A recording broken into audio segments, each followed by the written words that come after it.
So now what do I do? Well, I guess there's only one thing. There's something I'd like to know. Are you real? Can you feel? Hi friends, I'm Prairie Vintage. My name's Linda. I'm an energy intuitive reader here on YouTube. I use spirit, my intuition, the tarot to communicate energies to you guys.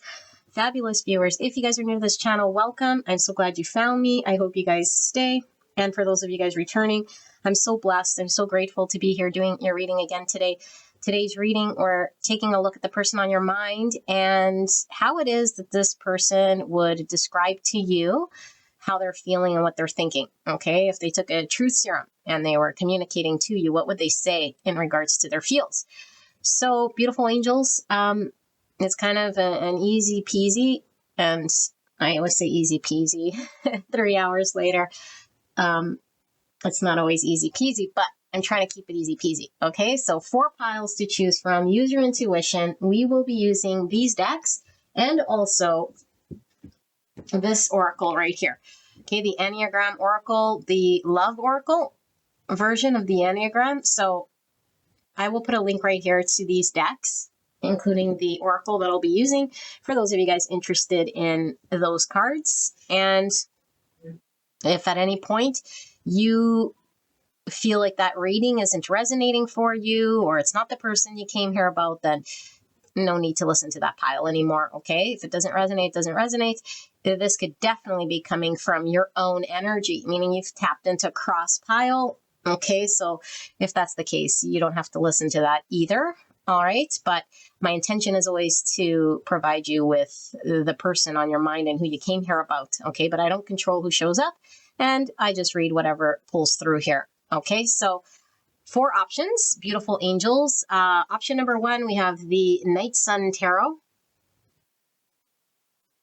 Option number 2, we have the Shuffle Tarot. Option number 3, we have the After Tarot. Guess I'll put it here. Option number 4, we have the Tarot of the Sacred Kingdoms. So you'll be called to one of these, and if you're like, that box is too big, well, this box is too yellow, and this white horse is pulling someone in, and this eyeball can't stop staring at someone, so don't care. Just use your intuition. Close your eyes, open your eyes. Whichever one you're called to will most likely be the message for you, but you could really be pulled to your own energy. So pick another pile, okay? I'll be like, this pile was me, or not for me, and then skip the other 3. Okay, then you're not going to get your message. I can't help that. So there's 4 piles to choose from. And click in them. See which one's for you. And develop your intuition. Okay, that's on you. And don't force anything to fit. It should be the overall energy in that pile that's going to be resonating for you and your story and your person. And specific messages are for certain individuals that has nothing to do with you. Leave those aside, but it should match the energy of that pile. Okay, it's not going to be a mishmash for everyone. It's going to be very specific, coming from your person, describing how they're feeling and what they're thinking of you. Okay, that's the intention. Beautiful angels, I will see you guys at your pick.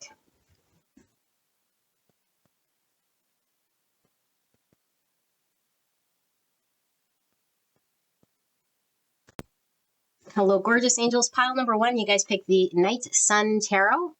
All right, you guys are all very safe and welcome in this space with me today. We're looking at the person on your mind and the person you came here about and what it is that this person would say to you if they were to take some sort of truth serum and communicate to you their feelings and their thoughts about you and this connection. Okay, if this sounds like something you'd say to your person, congratulations, you've tapped into your own energy. And you can listen, you can go check out another pile.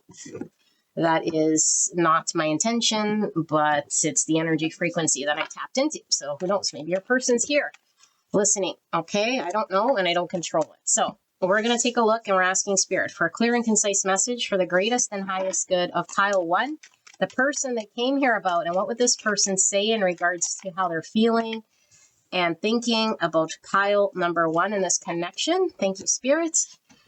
Please protect me and the viewer as I channel this message for the greatest and highest good of this connection Please protect this connection and the viewer.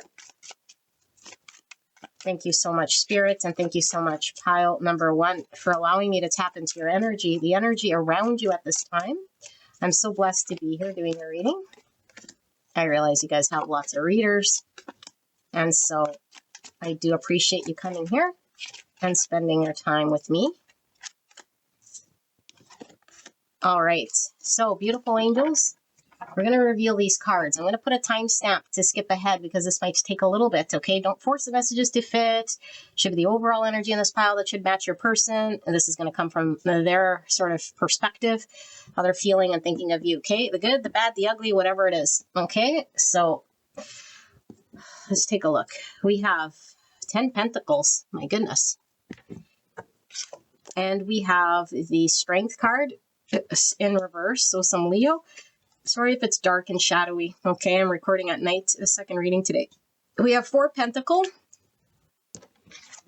And we have the King of Swords in reverse, Gemini, Libra, Aquarius.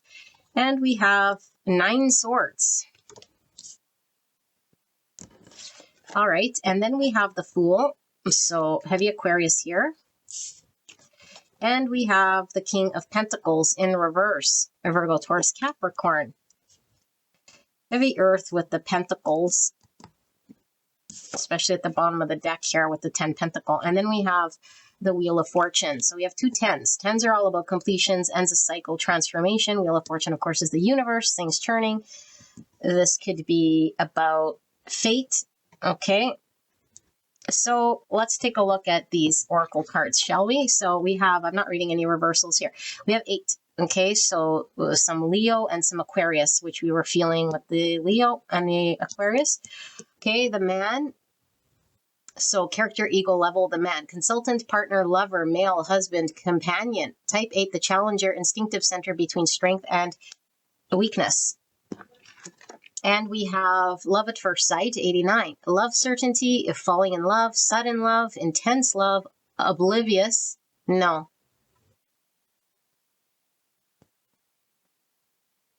Obviousness. Oh my goodness. I couldn't read that. I completely had a complete blank out. Obviousness. Oh, wow. Okay. Strong feeling. Type 8, the Challenger, instinctive center between strength and weakness. I said oblivious. Oh my goodness. I became oblivious. Happy event, growth level, 89, or the number 8. Look at that. 8, 8. 8, 8. Okay. 8, 8 is a master number. A higher calling that is grounded in self-awareness and reverence for life. Self-awareness, not obliviousness. And look, we have the black and the white, the yin, the yang, and the 2 polarities. Okay, let's keep going. Interesting. I'm fascinated already by this reading. 69. Yabba-doo. Relationship trap, stress level, security. Effective security, assurance, shelter, survival guarantee, and family stability. Type 6, the loyalist, thinking center between mistrust and trust. So we have some Capricorn and some Gemini energy. Okay, with the Lover's Devil. And we have 55, also a master number. Change is the only constant, divinely orchestrated change. Fundamental injury, stress level, shame, embarrassment, repentance, indignity, scruples, discomfort, feeling of inferiority. Type 1, the perfectionist, instinctive center between control and letting go. 1 is the number of new beginnings, potential, opportunity. Okay, I'm also associating 1 with the Fool because it's the first card in the major arcana, although the 1 is the Magician. So it does have Mercury energy, which is Virgo. Okay, we had Earth here and some Gemini, which we have here with the King of Swords. Okay, yeah, interesting. Okay, and then we have 66, also a master number. Wow, you guys might be seeing a lot of angel numbers or your person. Lots of synchronicity here, lots of divine guidance through numerology, through numbers, angel numbers. Okay, so 66, service is a source of joy in which one pours from an overflowing cup, not martyrdom. Relationship, stress level, appearances, getting noticed, showing off, parading. Dazzling, flashiness, loves to impress. Type 3, the achiever, emotional center between appearance and authenticity. Number 3, someone might have a stuttering problem, or this could definitely be your person having a challenge communicating to you. Obviously, if you're here wanting to know how they feel because they can't communicate. There's a lot of this sort of I mean, unless they literally can't read. And when I channel, it's hard for me to read. But there's something about speech. It could just be they're really stunted, holding back what they want to say, okay? Or they might have a stuttering or a speech impediment. Okay, so we have 3, which is the number of growth, initial success, the number of creativity, communication, which is interesting. That's when I sort of mentioned this thing. Okay, communication, also about self-expression. Number 3, it's also about groups. It's also about fun. Okay, so 3 is Venus energy, which is Taurus Libra. Interesting. All right, so we have 67 with idolization, embellish the situation, deluding oneself, illusions, dream, exaltation, being unrealistic about. Type 4, the individualist, emotional center between lack and abundance. And we have the number 4, which is all about structure, foundation, stability, planning, reality, and problem solving. Okay, like material reality. And it's funny because this talks about illusions and dreams, which is the opposite of material reality. Okay, but 4 could be pragmatism. It can also be stagnation. It could be stuckness. Okay, so we have some Aries, and we also have some Scorpio, divine masculine energy here, right beside the divine feminine with the 3 and 4.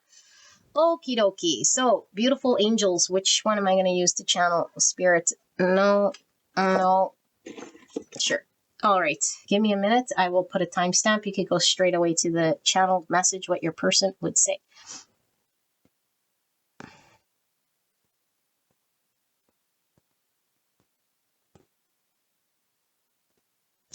And under this 10 pentacle is this 2 cups. Oh my gosh, you guys, I'm going to cry. You guys, you might already know this person, okay? Boy, it's such a clear freaking message of this person. This person is challenged in communicating, okay? Very challenged in communicating. And I feel with the lack of cups here, except for the 2 cups, this person has a very hard time expressing one's emotions and probably even connecting to one's emotions. Okay, I'll get into what they would say to you here. Okay, I'm not going to directly channel as saying it as that. Maybe, I don't know. But anyway, let me get back to what I was saying here. Sorry. This person has a challenge connecting to their emotions. Therefore, it's difficult for this person because they are somebody who is more mind than heart. Okay, not because they're unloving or any of this stuff, but sometimes we cope and we adapt or we experience certain things that make us sort of feel safe in the mind. Okay, this feels like a very stereotypical divine masculine sort of energy here. The man. Okay, so ego definitely is in play here. Okay, with all these 8s, and 8 is the strength card, which is the Leo card. Okay, and we see strength right here. So very prominent. This person's really, really, really holding themselves back. And this person, it really has feels for you. They really, really do. Okay. And I feel like this person hasn't been able to step up and be in your league in balance with you.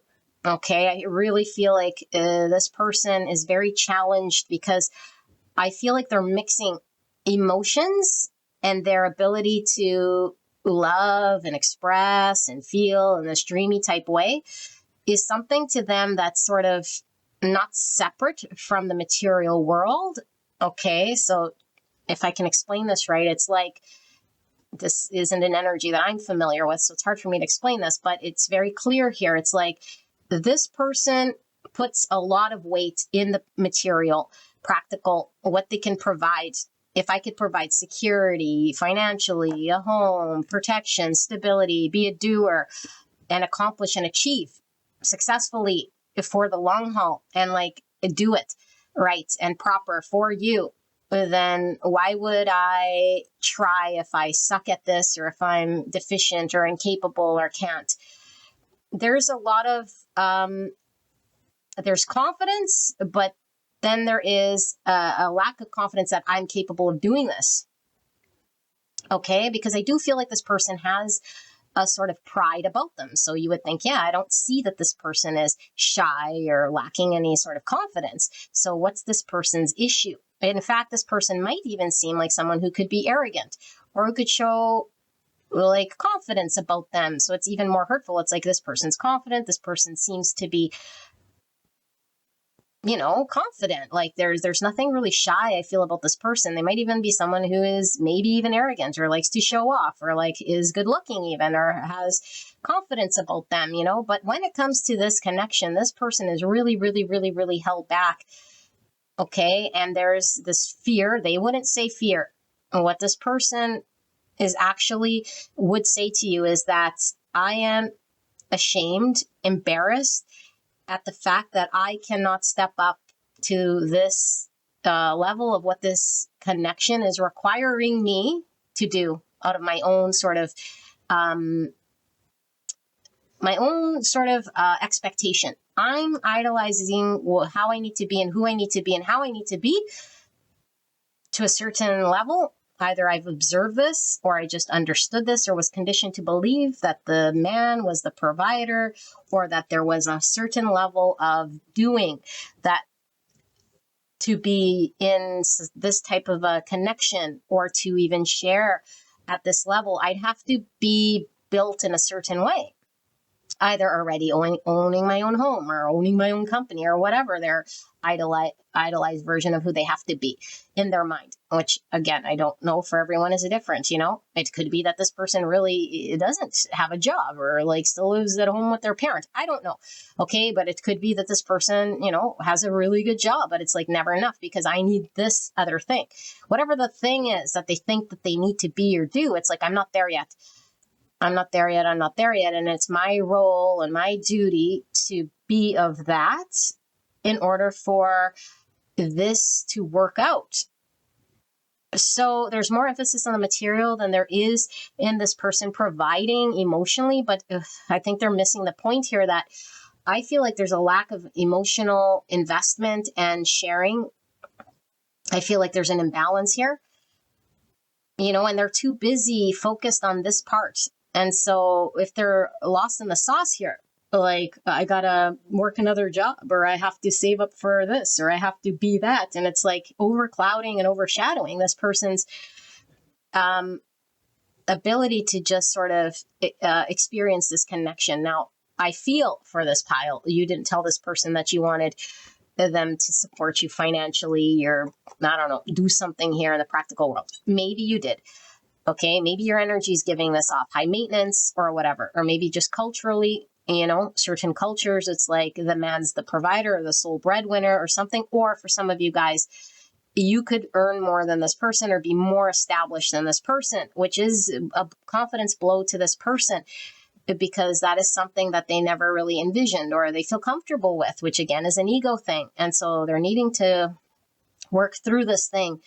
But I feel like in the interim, I feel this person is quite cold because emotionally there's lack. And I also feel like there's heavy, heavy, heavy, heavy anxiety when this person engages with you or communicates. I don't feel this person would communicate, I need more money or I want to make more than you, or I feel insecure in my ability to produce some form of resource. No, they would not say this. Okay, and so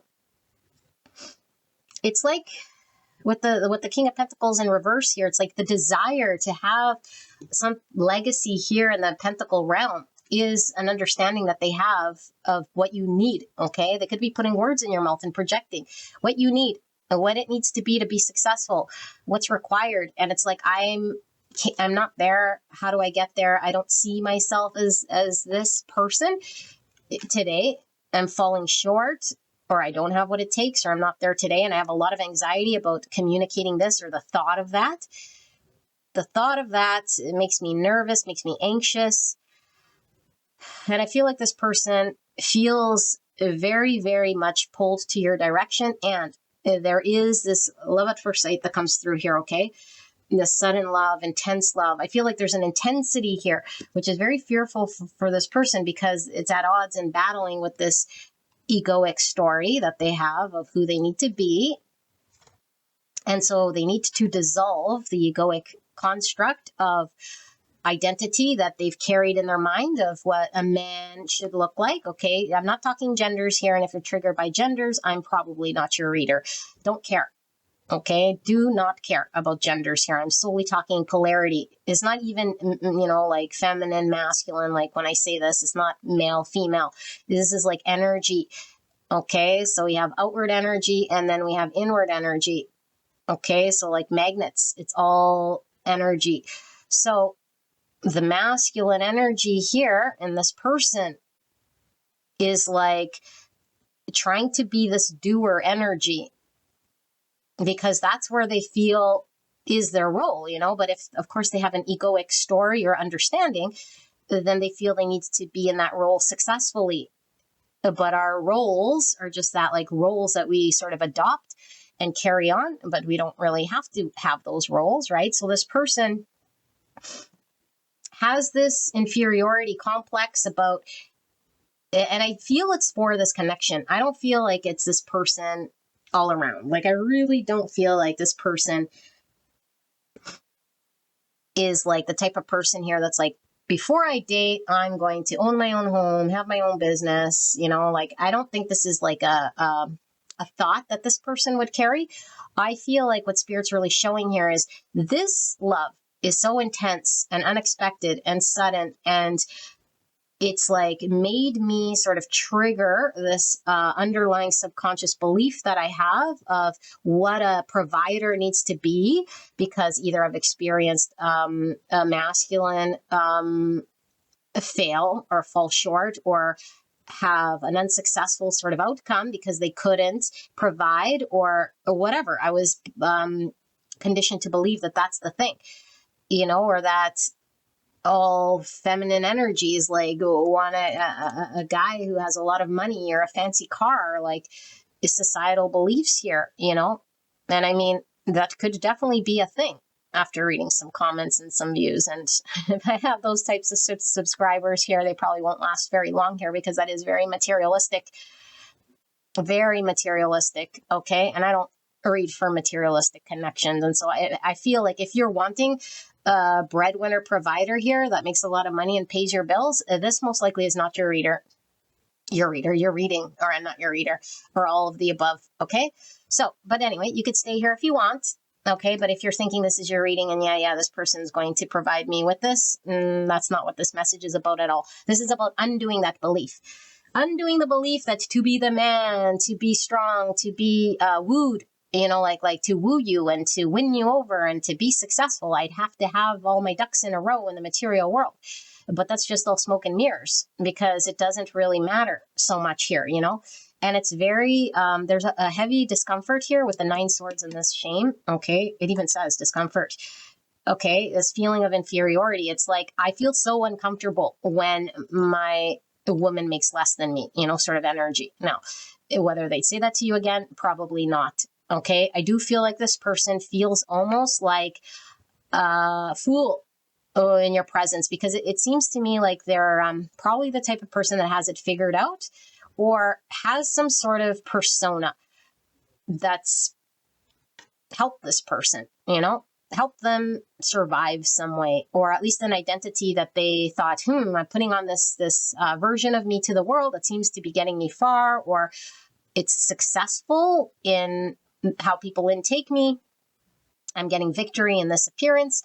And now all of a sudden, here comes pile 1, shattering this, seeing right through this mask.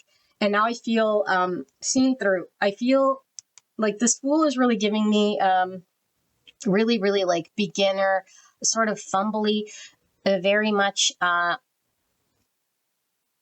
not knowing, like, let's say we're MVP and we have it all figured out, and all of a sudden it's like we start at the beginning and we're like, gotta figure it out. This person feels completely out of their element here.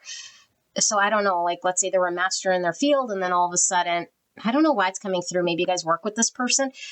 Okay, for some of you guys, or maybe you guys share the same sort of occupation.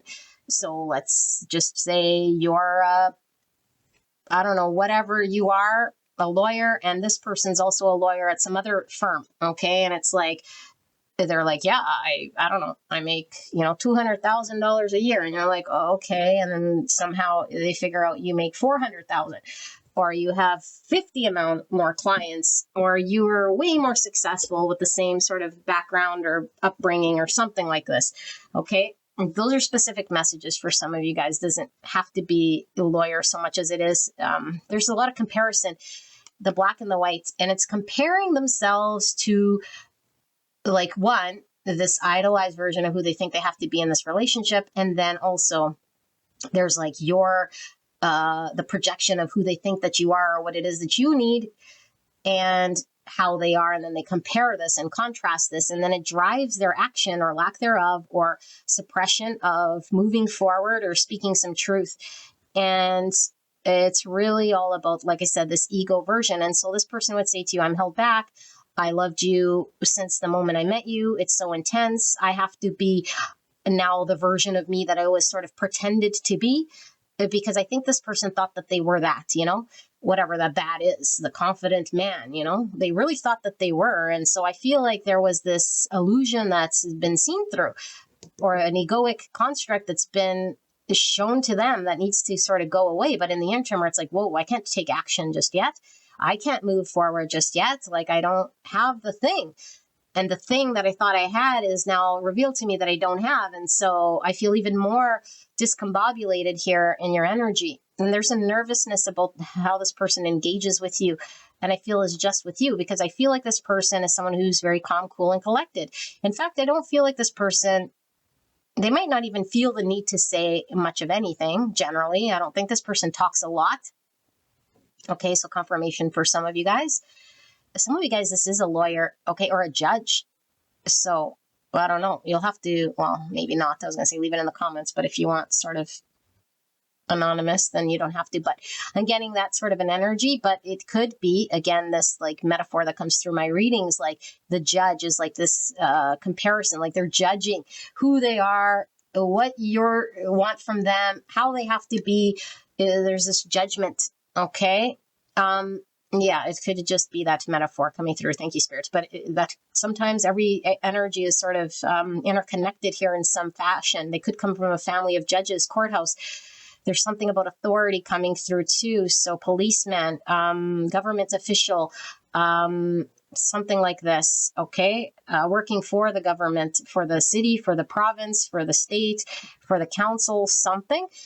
Okay, so once those starts to channel, it goes totally very specific. So I'll ask spirit for more generalized. But this person, again, like all this judgment or whatever is happening in their mind, they're right up in their mind, okay? And they're not communicating these judgments or these perceived things. And also I feel though, like generally this person is calm, cool, collected. But with you, I feel like this person is really sort of biting their tongue about any of this stuff because it's sort of embarrassing, and it also goes against the version of them that is supposed to be strong. So it's like, how dare I talk about my shortcomings or my failures or my deficiencies or my inability to perform or function or provide. A man, okay, that keeps coming through just because the man is here. But again, don't get triggered by gender. A man needs to do, it's like beaten into this person's, I don't know, DNA somehow, provider, provide this shelter, provide this guarantee, provide the stability, provide this thing. And it's like, you might really, really want commitment or some form of security or stability. And this person's showing the opposite. But it's like, okay, can we at least regulate emotions? And it's like, I feel this person's falling short on the emotion. It's not balanced. Okay, but it's felt mutually. So this person definitely feels the way you feel. Okay, it is felt mutually here with the 2 cups. But I feel like there's an inability to step up and show this. And then there is this desire that you want some form of maybe commitment or stability. And it's like, well, now I'll just completely withhold this thing because it's like, I'm already thinking of the finish line and the end game. But we haven't even started the race here. So this person is really concerned with what you think about them. And they could be in general concerned about what other people think as well. I don't know necessarily because it's not very clear to me if this person is just concerned with image overall, like, oh, a man shouldn't make less than a woman, or I've always been, like even if this is, let's say, an independent woman, okay, and I say it like that just to trigger the ones that are still in ego, an independent woman, and I'm like, can do it all myself type of attitude, then it's like, now here's a man. It's like, oh, God, I'm all flustered. I don't need a man. I don't need a man. I don't need a man. That sort of thing. It's like, okay, like we're just battling our own ego. It's like turning down something just to prove it. That's what this seems.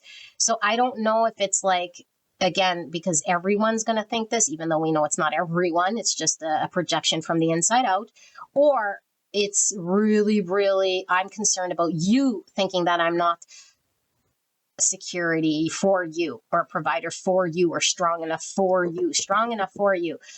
Okay, so now I'm acting like a coward. And because I feel this person is not stepping up, shy in a way. Okay, I say shy. This person isn't shy, but like shy because they're not stepping forward and they're withholding and held back and cowardly.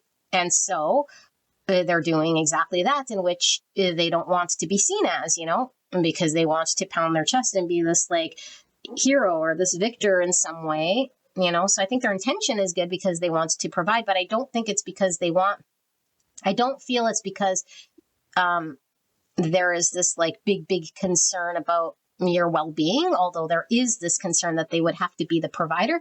But the concern more is about the egoic self that's going to not fulfill that thing and then have to sit with themselves. Like they don't want to sit with their failure. They don't want to sit with their shame. They don't want to sit with their inability to provide. They don't want to look at this thing, even though it's just a construct of their own idolization because it's a big bar. And so, of course, if we have a big bar, we're never able to achieve this thing. We don't even try because we don't want it to fall flat. But it's like, let's just shatter the fact that you don't have to be those things. And that the only reason you're telling yourself you have to be those things is because you've already fed into this conditioned belief, which is just leading you astray. And it's preventing this person from feeling comfortable from moving forward. So I feel like this person is also like, has this unrealistic understanding, because I don't think it's like something as simple as, man, like I want a family and, I don't even have a car. And if we were to like get pregnant and like, so I just want to sort of be stable on my own here for a bit, like that would make sense. I don't feel this is this thing. I feel this is really somebody who's either not focused on themselves or focused, hasn't been driven, hasn't established themselves. So it's like really like somebody who is very, just they haven't established themselves, or that their bar is just so high that no matter how established they are, it isn't good enough, or you're on a higher sort of level according to them. Make more higher, you're higher on the hierarchy. Okay. And then this belief that they have to be the provider in some way. I don't know, but even if this person is, let's say, not highly motivated, I don't know that I'm getting that so much, because I feel there's this an arrogance, unless it's a false arrogance or a confidence about this person. Because I do feel like this person, I don't know, maybe it's a false belief. Like they could literally be owning nothing, and that's fine. They own nothing and they are happy with their freedom. But I feel like it's someone here who dresses something up here about themselves that's now been shown to them that no, like you're just, well, one, that you don't need that thing, but it's like whatever story that they told themselves that, why maybe that they were, yeah, now this is a whole other channel and it's off spinning here, but I'm going to mention it because it's coming through quite strong. So this person could definitely be somebody who made excuses and reasons to not be in their full potential, and then pretend to the world or put a face that they were living that full potential out of a choice, or whatever they were doing was out of a choice. Like, yeah, this is a choice that I'm going down this path, meanwhile, it's like, it didn't seem like a full potential, or it seemed almost like it was, the cowardly way out, or an easier way out, or a lazy way out. So let's just say like they needed to, I don't know, they didn't need to, but let's just say they had the opportunity to extend their studies or like to further themselves. It's like, no, I'll just choose not to, and that's fine. Okay, but then it's like, because I have this thing, that's I'm doing, that's making me seem more to do or put together, because I don't want to tell myself that I'm incapable of doing the extra thing and pushing myself. And so that was enough for the people around me. And now you're here. Okay, whether you've pointed this out to this person or not, which I don't think you did, I think just your presence here, this love at first sight, I feel, is a tower moment, is this person got struck by the intensity of this love to look at self and this ego that just was shown to them, or this mask that's like, boom, like, no, you took the easy way out here, so your story isn't fooling anyone. And if it was fooling you, thinking that you're fooling other people, you can't know more. And so it's like the truth is revealed.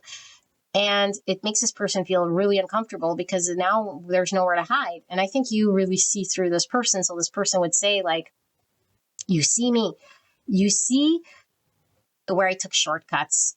You see where I didn't push myself. You also see that I could be making excuses. And I'm using that rather than facing those things, because what if I fail? What if I'm not good enough for those things? And so I was okay coasting. And I was comfortable with that, because the people around me I didn't think they saw that, or they were accepting of this thing, but it wasn't even me anyway. And so, yeah. And if you're wanting to know about the feelings for you, I think there's definitely, not I think, I know, with the 2 cups here and this love at first sight, there's definitely feelings, okay?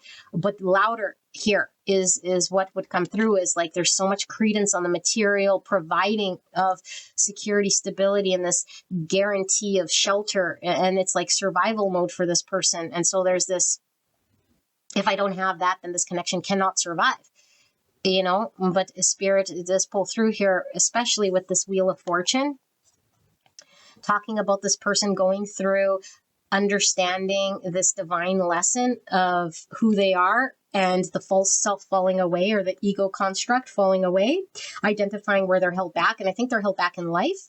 I think this person's fearful of taking risks and being their true self. And I also feel like this person is held back from communicating to you and talking to you about truth. Lots of anxiety about this. Also, this person might have this energy about them that's like, it does seem kind of arrogant in a way, because it's like, I don't know if it's like just trying to show me like fame, but it's because it's like appearances are really important. So what people think of me, like really what people think of me. And especially like, I don't want you thinking I'm weak or a failure or incapable, or other people, or just, again, like I can no longer put this charade on. And so, and now, yeah. And then there's like this energy of, okay, so if the mask was fallen and now I see, and now that analogy that I used where they could have done extra years, let's say in school, or pushed themselves a little, it's like now they've woke up there, and now it's like the excuse got ripped from them. Whatever excuse they were using in life, I feel here. Whatever story they were telling themselves, it's like they can't use that story no more. It's like the safety blanket got removed. And so now it's like, whoa, like either I really am going to be cowardly and admit a truth, or I have to actually step up and like do this thing that I kept avoiding or pretending to everyone and myself that I was choosing not to out of my own sort of desire. Meanwhile, there was fear of what if I can't, and what if I won't, and that I'm not good enough for filling that potential. And now it's like this connection is making me have to see that and consciously choose that. I have to, now we don't have to do anything, but it's like, that's where they're pushed by the divine, is like, now that you're awake to it, you can't pretend. The egoic self is now fallen. The mask is seen through. So how can you pretend? You can't. You have to now consciously say, oh, I'm too cowardly because I'm lacking in confidence, it won't work, which this person would never say. Or I gotta be humble and admit that I didn't push myself here because I feared that I would fail, or that there was some deficiency within me that told myself that I would, I don't know, fail at this thing, and be embarrassed, or like people would see me if I failed this thing, like less than, or I'd be less of a person and carry this thing. This person might feel less than other people and it could be because they might have come from like a poor background, like poor, maybe financially, or a lower class, or I don't know, or maybe just a family who beat into them that they weren't of higher caliber, or just their own personal belief, or just comparing themselves again to people around them. And so if they grew up in situations where other people seemed smarter, better, prettier, faster, stronger, harder, that's, the energy that they saw. That's your channel, pile number 1. I hope this helped you. I love you guys very much. And if you're drawn to another pile, I will see you there. All right, bye-bye. Pile number 2, you guys picked the Shuffle Tarot Collection B. And I do believe I have a deck flip through for this deck if you are interested. I love this deck, by the way. All right, Toozy Woozy. What are we looking at? We're looking at the person on your mind. Oh, why did I do that? Let's put that right there. Pile number 2. We are looking at the person on your mind, person you came here about, and if this person took some sort of truth serum, how would they tell you, what would they tell you about how they feel and think about you and this connection? Okay, so clear and concise message for the greatest and highest good of pile 2, the person they came here about. What would this person say to pile 2 in regards to how they're truly feeling and thinking about pile 2? If they were completely honest and able to communicate. All right, pile number 2. If you've tapped into your own energy, meaning this is what you would say to your person, and then you go check out another pile, okay? Clear and concise message for the greatest and highest good of pile 2. Please protect me and the viewer as I channel this message for the greatest and highest good. Thank you so much, pile 2, for allowing me to tap into your energy, the energy around you at this time. I'm so blessed to be here doing your reading. Spirit, please protect pile 2 and this connection. Thank you so much for being here, Spirit, and guiding this message for the greatest and highest good. Now we'll pull some oracles as well for pile 2. You guys can click on the timestamp as we pull these cards. This sometimes takes a bit. Pile 2's person, if they were to communicate to pile 2, I feel this one here. Okay. What would they say about their feelings and their thoughts to pile 2? Thank you, Spirit. So we have 2 pentacles. Don't read bottom of the deck, reverse. Okay. And then we have the 10 of Wands in the scene of the 10 of Cups. And we have 2 pentacles in the scene of the 2 swords. Okay. This is the Shuffle Tarot. We have the Emperor in the scene of the Chariot in reverse. Some Aries and some Cancer. And we have the Strength card in reverse. So we have more Chariot energy. Okay, so Cancer, Leo. And we have the 8 of Wands in the scene of the 8 swords. And we have the 10 swords in the scene of the 10 wands. And we have the Squirrel of Wands, which is special in this deck. So I will read from the book, just the Squirrel of Wands. It's very, very fast, by the way. So we know exactly what... No, we're not reading that. Squirrel of Wands. There he is. Okay, new beginning, dreaming, preparation, survival, important mission, belongings, adventure, and new world. So it's kind of like a Page of Wands energy. Yeah, except with the cups. So it's more like a dreamy sort of energy, but adventure, new beginnings, new world. Acorns can talk about planning, preparing. Could talk about something that's taking a very freaking long time to manifest, okay, or the health of something. So we have 73 or the number 1. Difficult event, stress level. It says platonic love. Chaste relationship, lack of sensuality, tenderness, desireless, idolized love, emotional connection, type 1, perfectionist, instinctive center between control and letting go.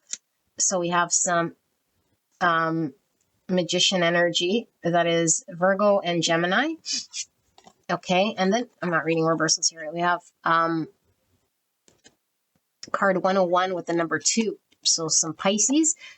and some Libra energy. It says healthy love, growth level, free love, independent love, emancipated love, liberated love, sovereign love, multiple loves, autonomous love. Type 2, the helper emotional center between giving and receiving.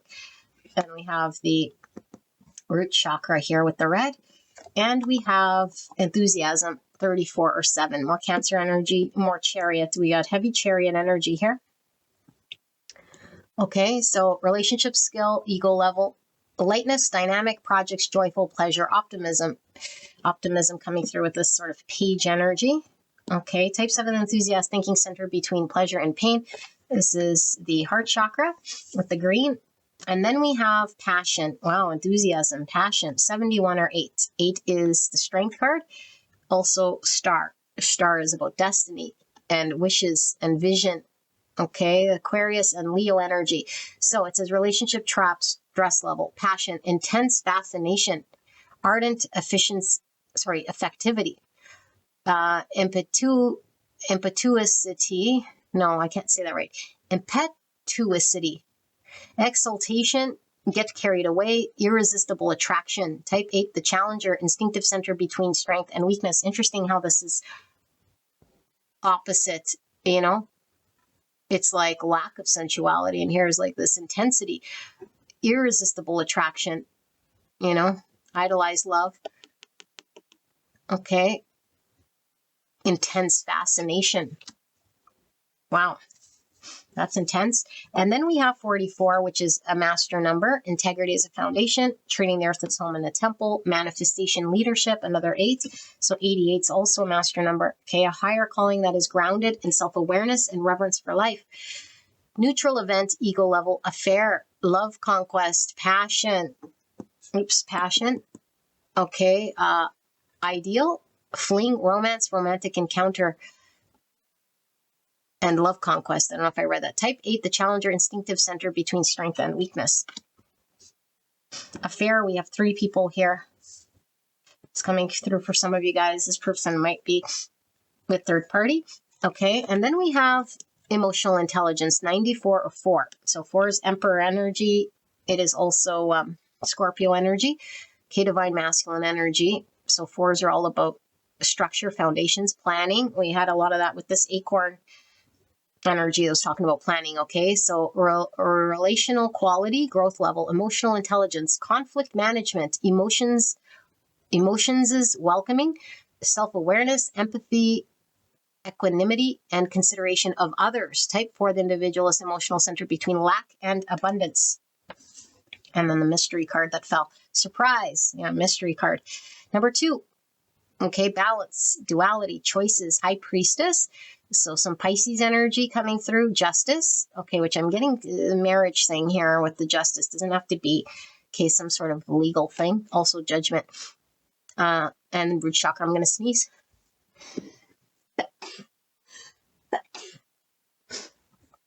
Wow. Okay, neutral event, ego level, surprise. Present, chance, favor, gift, service, donation. Type 2, the helper, emotional center between giving and receiving. Okay, so let me sit here with this energy. What's under 2 pentacles is the 4 of cups. And this is the scene of the 4 swords. Okay. Sorry, guys, I got a cold and I got to blow my nose. All right, let me sit here and channel what this is about.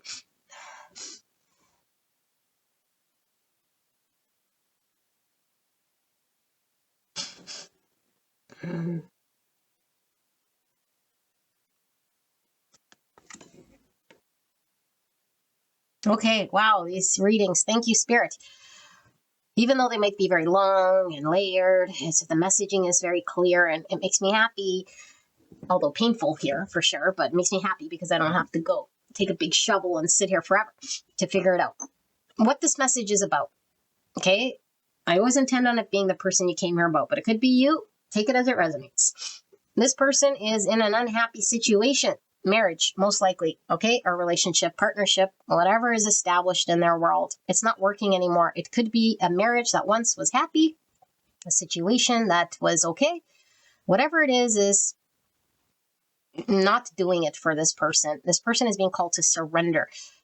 We don't like this, okay? Now. here's where I want to make it very clear. Okay, we don't make excuses to go ruining people's lives and marriages and all sorts of stuff. Marriage is man-made. We can have all sorts of beliefs we want to have. Obviously, our morals or values and stuff that we stick behind is important to us. Okay, but as we peel back the layers of the ego, we realize what's matrixy and constructed out of social beliefs and all sorts of things. So nobody knows this person's journey at all. So there should be no judgment on this person. Okay, in general, obviously, if we make a commitment to someone, we keep a commitment to someone, obviously. Okay, this is something about whatever percentage of people that have to go through a certain understanding and lesson, and it's their journey to walk. And so there is no judgment here. This person has a belief that they have to sort of stay where they're at, even though they're miserable. Okay, now I could come through very strong that they're miserable. Maybe they're not miserable, but it's like death by a million paper cuts here, because what they are giving up on is soul food, intensity, most likely this relationship that feels opposite to this person. So wherever they're at is sort of platonic. It might be sort of doing motions, could even be a little boring, could be not doing it for this person, could be overwhelming when it comes to burying themselves with, what was I covering up? Oh yeah, this thing. It's just draining, draining. So this is like the burden, and it's like they're being called to put down the burden, which is the self that thinks they need to remain in a situation that's burdensome to them at the expense of their own emotions. This person is being called to move forward and to speak a greater truth and end something. Okay, we have 2 10s, which is all about endings. I feel like this person feels like they would be betraying maybe a situation, maybe a soulmate, or maybe like everybody in their life would sort of be disappointed by this person, or just themselves, because even if we're not emotionally sort of invested with that person, it's like, or that situation is still, like represents a part of who we used to be or something like this. But this person also the longer they carry the burden of pretending that they belong there, it's even more painful. This person is creating their own suffering and pain at this point. And every day, I keep hearing this, death by a million paper cuts. It's like slowly draining this person. And I'm literally seeing like a drip of this blood that eventually, like, this person will have no choice, but they're going to like pass out here. There'll be a point where they can't carry this burden and they got to put it down and surrender. Okay. And it's because this person has a fiery passion. And this fiery passion is their birthright to go in line with something that emotionally speaks to this person. This isn't just like a fleeting thing of like having this, like, I don't know, like, a fling here. And so we resist or whatever. This is more than this thing. Okay. So we're not supporting or endorsing these like the one night stands and ruining relationships. This is about this person convincing themselves that they have to stay in a marriage or a situation that is clearly not doing it for this person. For some of you guys, it could even be that this person, like at once upon a time, it was like the I don't know, like let's just say if this person was interested in the same sex, they could seriously be in like a relationship of the opposite sex, and it's not doing it. So they buried the true version of them. That's for some people, not all. For a lot of you guys, it's just they're in a situation with someone or something that's not doing it. And so this person has a belief that they have to fill a certain role, and that's what's required of them. And so if they're doing that, then everything should be okay and will be right and will succeed. And it's like, no, because there's a block here to this person receiving love. And I feel like this person's maybe convincing themselves that maybe they don't need to be loved or nurtured or experience this thing, because they could be telling themselves, like, again, like I mentioned, oh, this is just my ego trying to, like, convince itself that the grass is greener or something like this. Is like, no, you're literally like miserable here and this isn't aligned with you no more. And so this person is being called to go where their heart is being called. And so you might be the other person here in this person's world, or at least they dream of you being that other person here. I'm also getting another channel here, and you guys probably already dropped off for some of you guys. This person could be somebody who is living a lifestyle here of entertaining a bunch of people, and it's not fulfilling. It's like maybe being like a player, or like have a lot of friends, or like date a lot of people, or just even have a lot of sex, but it's like shallow, empty, meaningless, and it's not where this person is to be anymore, because they're called to step to a greater purpose, something more soulful. So yeah, I feel like this person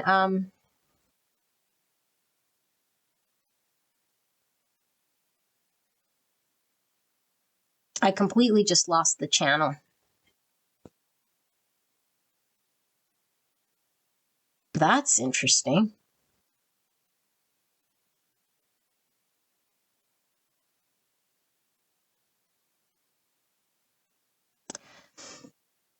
For some, it's like it jumped to another channel when I channeled the other person, who might be, I don't know, like playerish or something like this. Like, I feel like there's this young soul here. Okay, so it's like, I don't know, I'm getting two channels, and it's like a young soul that's like really inconsiderate maybe of long-term impacts that this person might have on this lifestyle. And now they're sort of being called with this wake up, because of this connection. But I feel like that's a whole other channel, and I don't feel like it's the same person I was just channeling before with the marriage, or like this in a situation. So the big takeaway message of what this person would say is like, because of the fact, now I'm back at the first channel, guys. Okay, sorry to jump like that. That was weird. It was like a little hijack here. The person would say, I am, like, look at this card. Okay, this card is talking about like an unfulfilling sort of experience here. So it's like the dream is enough, it's like I dream of what it'd be like to be emotionally fulfilled here, but what, I don't get it. It's like only in my dreams, only when I'm thinking about it, only when I think of you. But when I open my eyes in reality, it's pain, it's suffering, it's heavy, it's burdensome. And so my reprieve is at night, or when I close my eyes. And it's like but it doesn't have to be. The choice is yours. But this person would rather close their eyes or not take action, because they really feel stuck and limited by their belief. It's like, I can't move forward because I have a belief here, and that belief is that I must remain in this situation because that's the moral, ethical, or right thing to do,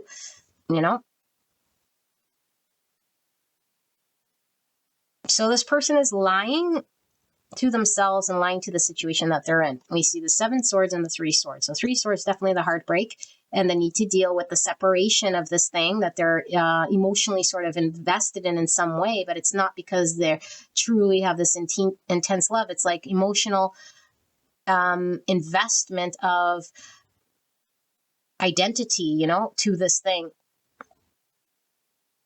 And the more I sort of lie here and stay put, it's like deceiving others. And so there is this deception with the 7 swords in this affair, because it's like you're already sort of engaged in the other world when your heart and your spirit is in it. Look at the green. Okay, so their heart is somewhere else, their emotions are somewhere else, but their actions are in this other world. So this person is needing to face their courage. This person is being called to make some sort of movement in the direction that they're feeling called and pulled to do, but to be honest with themselves and deal with the situation that they're in. For those of you guys that were resonating with that sort of more player type younger energy here, it's like this person is being called to take a look at that world that they've been sort of invested in, exploring and like throwing caution to the wind, and this free love never really settling down, and it's like fleeting and it's not fulfilling, and it's like, I don't know, because I was getting kind of mixture there where it's like just a lot of friends or a lot of party, and for some it's like physical, but it's meaningless. It's not doing something here for this person's heart, and so there is this where this person used to find pleasure, they can't no more in the old way. And I guess this is the main message, is like, I can't find pleasure where I'm at, and I'm hurt, and I feel like to move forward would be so heavy for me, and I'd have to accept some sort of ending and loss, and I'd have to deal with the ending of that and put something down and be honest about something here if I were to move forward towards you, and that you are irresistible to me, and that I am really pulled by this idea of you and this emotional connection I have to you. But I have this other position that I think I need to do something more here that doesn't allow me the freedom to move in your direction. But the more I stay here, the more it becomes apparent to me, because I do feel like this connection is highlighting to this person to really take a look at their emotions, consider themselves and their emotions. And like I said, drip, drip, drip. It like, the more they stay there, the more obvious it becomes to them that they got to move, that there is some untruth that they're supporting by staying here, and they're not doing anyone any good. Now, another message coming through. This pile is weird. If you are the person that might be connected to this person, and they're no longer into you because this person's off maybe having an affair, it's like the spirit is coming through with there being emotional fulfillment for you. And the longer you sort of stay in a situation that's burdensome to you, you're kind of lying to yourself, because a person who would go and just sort of do this thing to you, okay, now they're not doing anything to you, but this experience you have with this person is like spirits talking about you understanding your own choices and your own realization of your emotions and what makes you happy. Because I feel like there's a lot of suffering here staying in the status quo, or whichever sort of camp you fall in. And of course, this is with true empathy and compassion and truths. Because I feel like the only people who would get triggered by truth are people who are unhealed. And so there's no need to tiptoe around unhealed people. If people are unhappy and there's a truth about this, then it must be communicated and spoken. That's true honor, you know?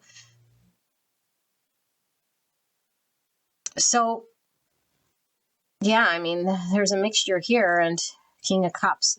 Look at the Devil here. So the King of Cups loves the deepest. And like I said, for the first person I was really channeling, it's like everything I'm experiencing here and upkeeping a world. But really, it's like my emotions are being called to experience deeply. But the Devil is here.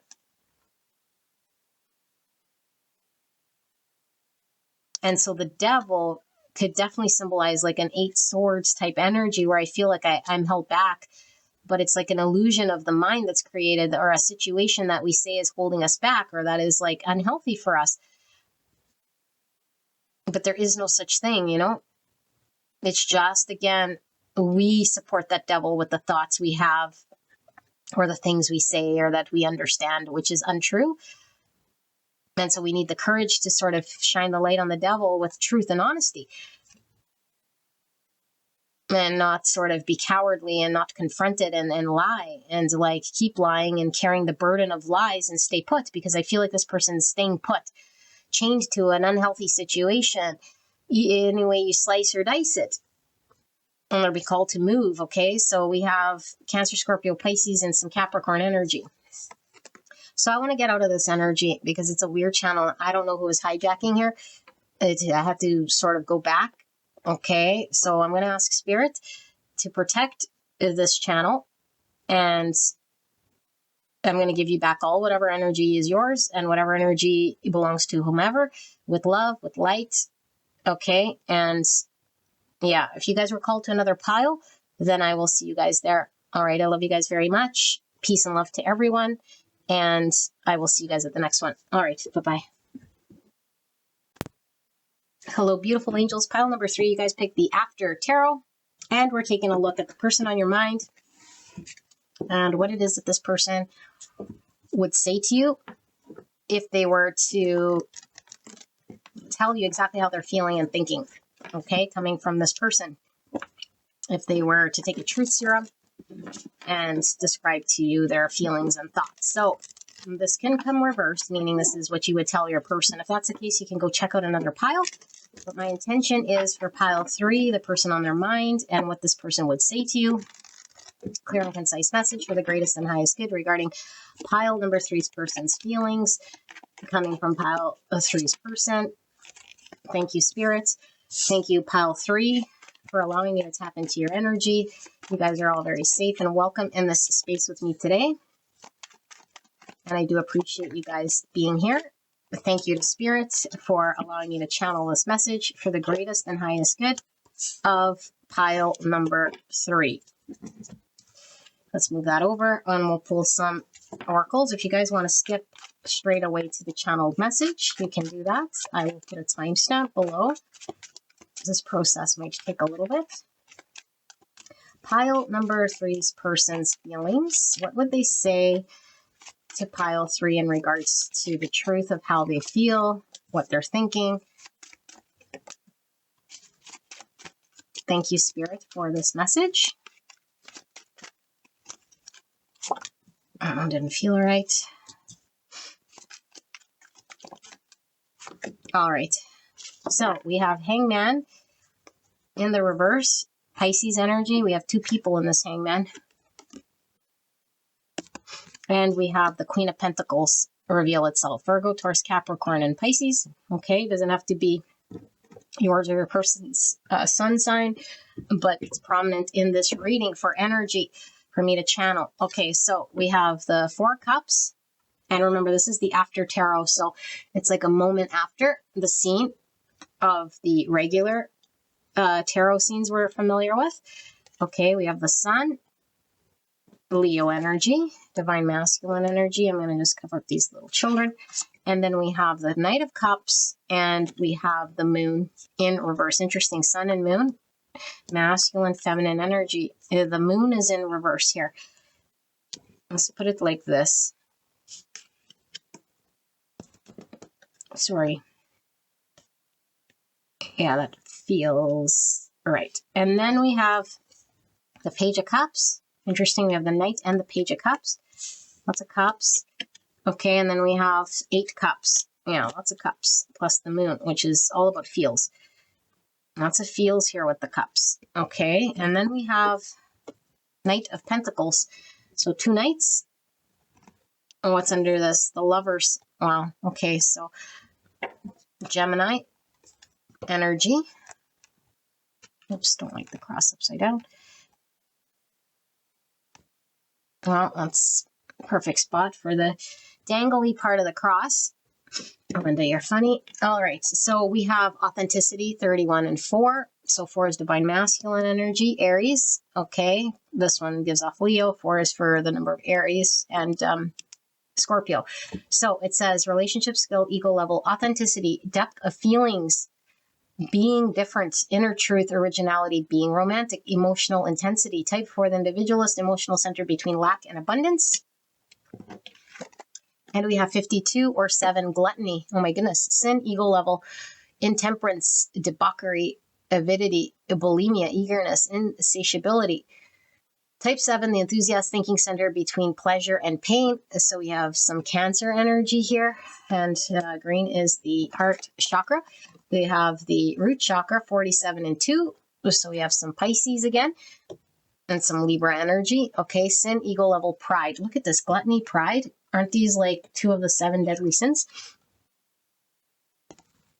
I'm seeing Brad Pitt. And I'm seeing Gwyneth Paltrow. What's in the box? What's in the box? Okay, sorry. Pride. Arrogance, sureness, vanity, pride, vainglory, and pretentiousness. Type 2, the helper, emotional center between giving and receiving. I have a movie buff here. It's coming through really strong now. Movies. I'm also seeing Lion King. I'm seeing Lion King. I'm seeing the movie 7 with Brad Pitt. Also, I'm seeing music. I'm seeing Beethoven, classical music. 28. So relationship skill, ego level, 28 and 1. Righteousness, moral values, integrity, respect, rigor, honesty, and reliability. Type 1, the perfectionist. Instinctive center between control and letting go. So we have some new beginning. Okay, Mercury energy, so Virgo and Gemini. It's about manifestation. 1 is about independence. 1 is about beginnings, pioneering, individuality. So very close to authenticity. Okay, so 70 and 7. Okay, so we have 7, 7. That's a master number. Trust the fall and adventure that arises from deep wisdom, trust of life, and trust of self. Yeah, trust of self. Look, authenticity. Okay, so relationship, trap, stress level, instability, taste for novelty, need of change, fickle, whiteness, inconstancy. Okay, fear of boredom. Type 7, the enthusiast thinking center between pleasure and pain. Okay. Yeah. And then we have nature, 19, place and activity, ego level, another 1. So we have the number 11. Okay, master number, divine inspiration, synchronicity, and the encouragement to keep going. So nature, mountain, seaside, forest, desert, garden, countryside. Type 1, the perfectionist, instinctive center between control and letting go. Okay, let me channel this interesting energy here. What's under the lovers? Sorry, it is the 8 of Wands. Okay, just give me a bit here to tap into this.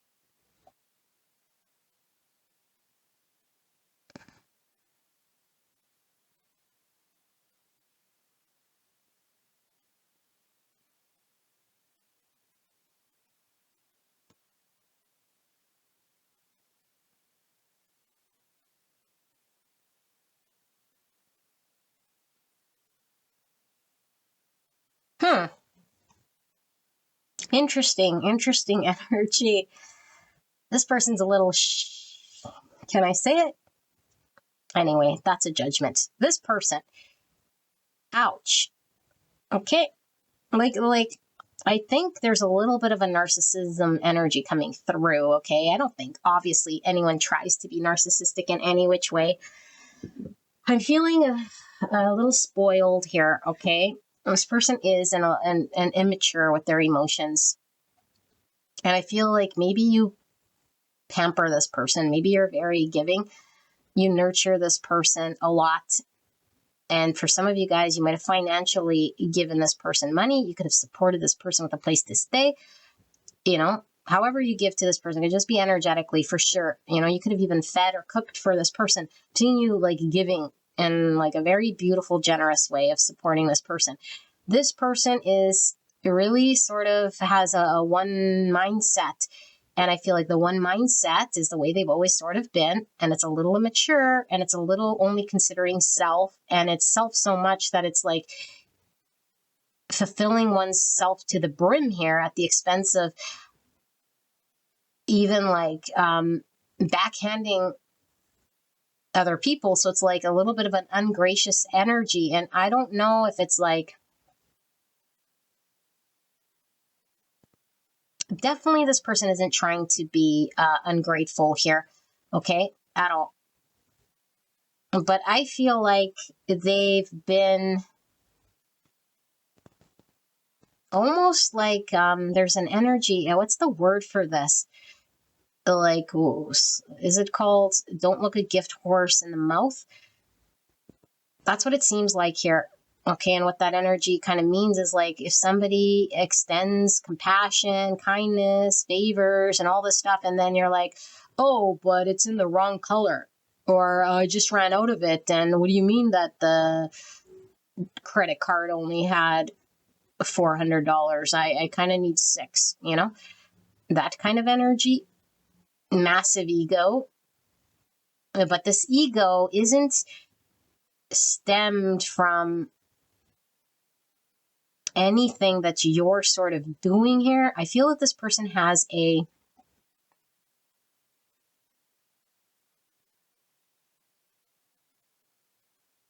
they're just highly inconsiderate here,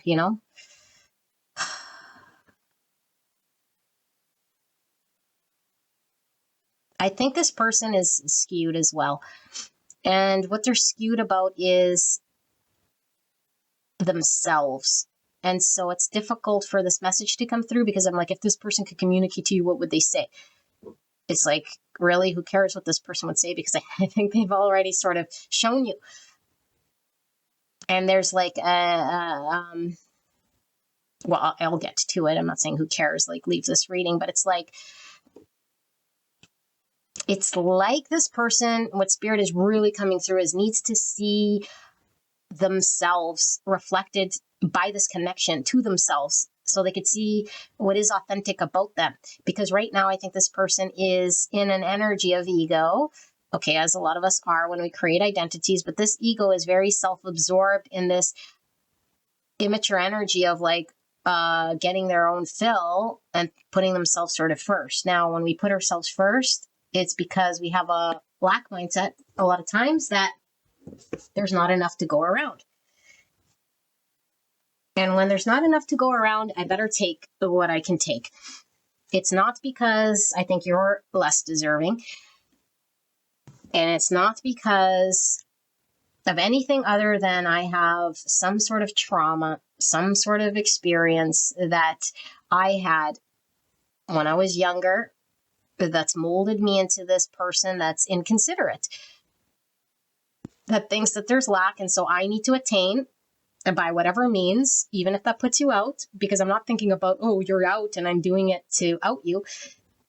It's, I feel my need first out of a reactionary thing.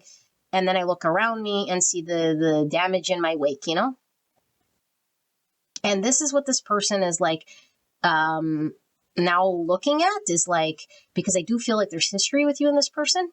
And maybe there's this energy of you sort of looking at the damage that's been done by this person and them now looking at the damage that's been done. And that's what's really coming through. So maybe this message is more of a current, now that the damage is done, now that my immature self that got the need or did the thing that I thought I needed so badly or needed to fill, and then I realized that there wasn't a shortage, and I look back and look at the damage that I created, and you were maybe just really, really genuinely offering compassion and really being kind, and I overstepped my boundary or took more than you were kind of, willing to give or offering at the time.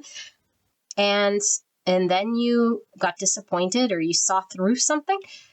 You saw the real me, like not the real because they weren't acting real. They were acting an ego, which whether you know this or not, I don't know. But this person was an ego. You didn't see the real them. You saw, you'll say, well, they did do that. They really did do that. It's like, yeah, their ego did this. So their subconscious drove an immature action and their trauma was protecting out of a belief in lack. But the true self was under there. And now that the damage has been done to this connection, they look back and they say, whoa, my ego self, out of fear and out of a belief of lack, reacted or did something here that was hurtful to pile number 3. And now pile 3 is seeing me in a certain way And so I'm catching them in this energy of like, just by seeing this, we obviously don't just switch and become this matured person, right? But it's like this person, and that's funny that we're using the after tarot too, because after tarot would,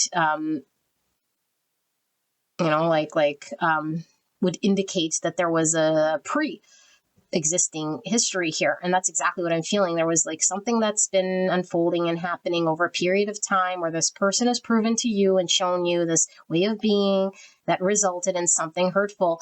And now, like, yes, it was hurtful for you, maybe over a long period of time, emotionally hurtful, inconsiderate, and all those things that I mentioned. And now there's this looking back on this timeline of what I did and how you treated me well. And I'm looking at this and I'm seeing all of this, and like I said, it doesn't automatically make this person understand how to be, but it makes this person reflect on who they are acting like, and see that there could be a different version of themselves somewhere that's not this, because they don't enjoy what they're seeing here of themselves, even though they might have got what they wanted or scratched the itch or fulfilled some immediate thing from what they needed. You let them do or be or have whatever. And this is the type of person like grass is greener and choosing all things but probably you. And it's because this person was unhappy with themselves. I feel like this person is disconnected from themselves, that they seek fulfillment in others. And when the other doesn't check off or do the thing, or if there's something more fancier that's more calling to them, then they'll go there, But I'm not like saying that this person's like, oh, I'm just going to go sleep around. That's not what I'm talking about here. Okay, it could manifest in that way for sure. If that's your person, then run with that. Okay, but I'm talking about like a choice of what's there is like, oh, I get to, I don't know, I don't know, like snort coke instead of stay here and take care of like you while you're sick. Okay, well, I'll choose snorting coke. Like, you know what I mean? Like, it's not that extreme, but there's like, the life is going to put in front of us situations that it might not always be thrilling, because I do feel like this person is like in it for thrills, and it's like thrills because there's something within this person that can't be fulfilled because they haven't found that within self. And so it's like the search is always on by the ego to like thrill seek and find the thing that in that moment is going to make me feel high and good. And this person could certainly use substances here, okay, or a drink, because I do feel like there's this like energy of like woohoo, like overindulgence. It feels a little hedonistic, whether it is sex, whether it is drugs, sex, rock and roll, party, or just whatever looks fun in the moment. Parties, people, whatever. And this sounds more fun. This seems fun, and I don't want to be bored. So it is kind of superficial here. And so I feel like there is this deeper layer of truth and authenticity that knows of a greater inner truth that's like, what do we support? What is our character built of? Because this person has a weakness of character here, and I don't think this is who this person is. And it's been shown to them by disappointing someone of strong character, because I feel like you're of strong character. And this person could have thought that they were of strong character. And it's like, whoa, reality check. The sun's very bright. Oh, this person, they're saying to you, like, you, pile number 3, are so bright and you're strong of character and you've been giving and compassionate and this strong energy of you. And now I'm seeing myself and this way that I've been. And so the lack of support that I was getting from myself is very evident. And so the false self that I was engaged in the world to prop myself up, it was temporary or superficial. And so the snorting coke or the concerts or the parties or the woohoo-ness was all a facade of, I don't know, whatever you want to call it. the fulfillment of something here. And so no matter how beautiful, giving, loving, and kind that you were, because you were these things, and I see it clearly, is what they tell you. Okay? They see this.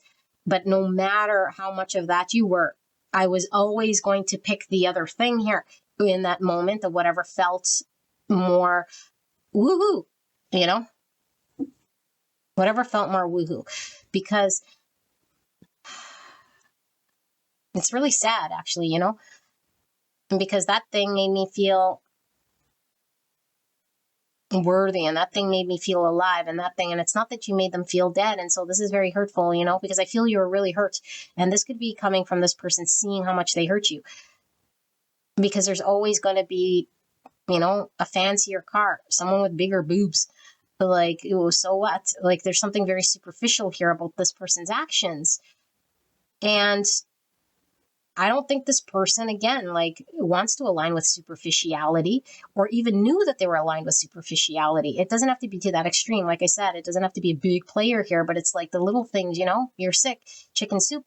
But it's like, no, I'm going to go, you know, out with the boys or whatever, or out with the girls. In this case, it's a girl with two boys, you know, or like I have a friend group here. So my friend group is more important than, you know, some form of strengthening what's real, even though my friend group might be a little bit, you know, more superficial or more like laid back. But I'm comfortable in the laid backness because this connection would require something of me. And so the something that this would require of me, I wasn't connected to. There's a lot of green here with the heart ray. And so for me, this is the green ray, which is the heart chakra, which to me is talking about a true, authentic thing from the heart space, okay, which is giving and receiving of love unconditionally, not from a superficial sort of 3-cup energy. And so I feel like this person was running, obviously subconsciously, choosing subconsciously to not face this connection, because facing this connection would be to face themselves and that thing within them that they were not wanting to see or they were disconnected from, because they'd have to see it and cultivate it and connect to it. And so that's why this person is coming through as like an immature energy of seeing like they're picking things that seem very superficial or that don't matter. You know, that seems very immature. It's like, oh, great, you're really immature, like choosing this thing, you know? But it's like, this person could be any age. They could be in their 50s. It doesn't really matter. It's like their actions and their choices were superficial here, and they didn't make a whole lot of sense. And so what this person is wanting to say to you, because I do feel there's a shift here or about of a shift. What I've done to you is left you empty-handed and making you feel emotionally depleted in some way. And also I'm seeing how it's left me feeling like I look back in shame in some way, or at least on my actions of how I acted, and I don't like what I see. And because of this, I want to make it right. And so I do feel like this person, if you are in a no contact situation, this person wants to come forward. I feel like this person wants to make things right. I feel like this person has a aim or a target, which is you specifically wanting to choose you. Because I do feel in the past, this person's choices has been everything and it's been scattered. And so you might have not have been prioritized, juggled, or just like feeling like an option here. And it's like, no, you're the one I want. You're the one I'm choosing, and I need to be more pointed and specific. And I want to offer you something stable, something consistent, something that can grow, that is true, that is authentic, that isn't from the pain body or this immature energy, because I do feel this person's reflected and seeing their action led to some result they do not like.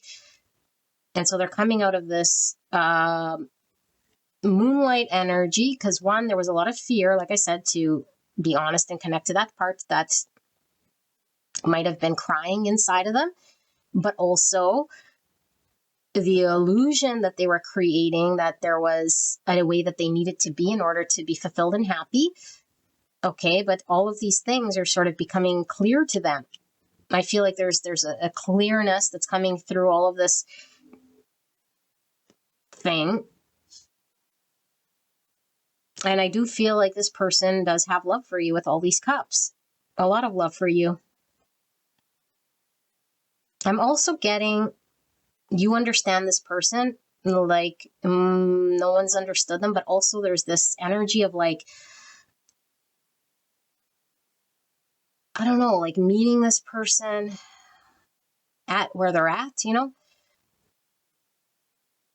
and truly like supporting this person. It's a real beautiful energy. At least this is how this person's feeling. It's like, despite my immaturity or my hard-headedness or my stubbornness or my fixation on how I was or what I was doing, you were still sort of there in an energy that was giving and supporting and investing.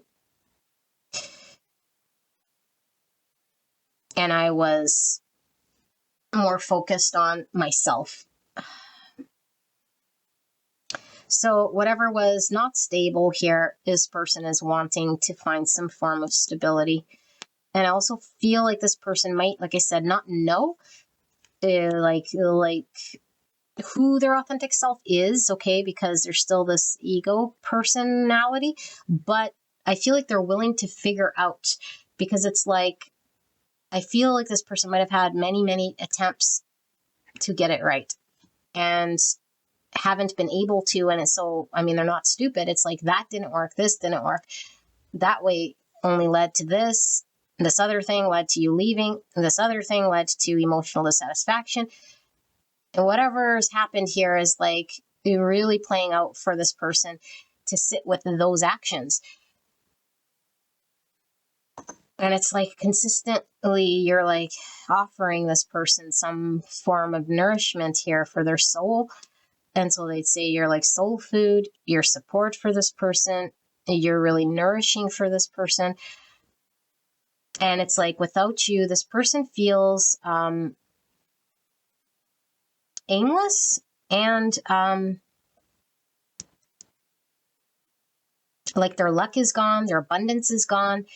I think this person wants to apologize to you. I don't know if they'd use words like I'm sorry here, but for some of you guys, they might, because I feel like what they've done here has been very hurtful to you, to the one person that they're saying has been always sort of there by their side or meeting them where they're at, you know.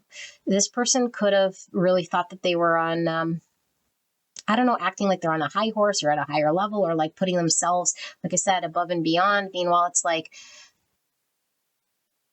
I don't know if this person had to build up this ego that I'm deserving of these things, or like bigger and better, and so meet me at my level kind of thing. But this is always a lack of self-confidence, you know, when we build up this identity, because really we feel less than, and so we create this version of us, and then we stay there sort of diluted. I feel like there's a little bit of a dilutedness.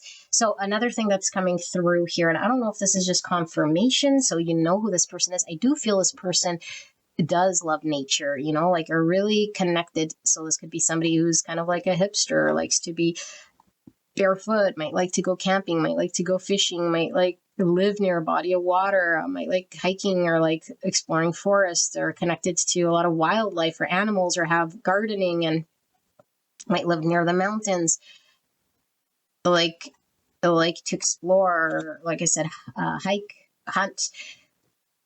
I don't know if they're a hunter. Probably not. I don't know why I said that. It doesn't seem to me. I think this person's really connected to animals. I don't think they'd hunt. But anyway, that's neither here nor there. I feel like this person is still in shadow, meaning they still carry an ego, but we can see from our actions, you know, because we're not stupid, that what we did was not sustainable, or left both people sort of feeling alone or empty-handed, or you walking away. And it's from this shadow I ride, you know, from the shadow I ride here to offer something. And this something they think is worth you looking at and listening to. And I don't know, you know, because maybe this person's ego has let you down once too many here. I feel like a lot of you guys might have some inner child healing as well that has been revealed to you in regards to how this person engages. I feel like there's like even this red flag here, which is coming through in the Sun card. It's like even this red in this red. It's like the red symbolizes the root chakra, which is always a need for security and safety, you know? And we could have really been wanting something secure and safe. And it's like that could have been our inner child wound. And it was really magnified to us, you know, by somebody who was not providing stability, and that they were like unreliable and this like flighty person. And it's like magnified to my inner child, because the red flag here is like, hey, pile number 3, like learn about how to find your own stability. Your own emotional support system is not going to rely on someone giving it to you, because this person can't even emotionally support themselves. And they're like a stubborn little brat, you know? But I am seeing, this channel is so long, I am seeing the root chakra is still there, but look at, they have this green vest over top. It's like, it's interesting because this person might be definitely amidst this working through the root chakra traumas, because their need to find that security from thrills and fills and external seeking, thrill seeking, but yet they're carrying their heart now with this green. So I feel like there's a mixture still of the trauma and the way that they attach to external things, and then this love they have for you, and it's kind of together. And so it could have been confusing to them to navigate through, like, what is true, what's my fear, what's going to make me happy, you know, like, what do I secure to, what's me just sort of,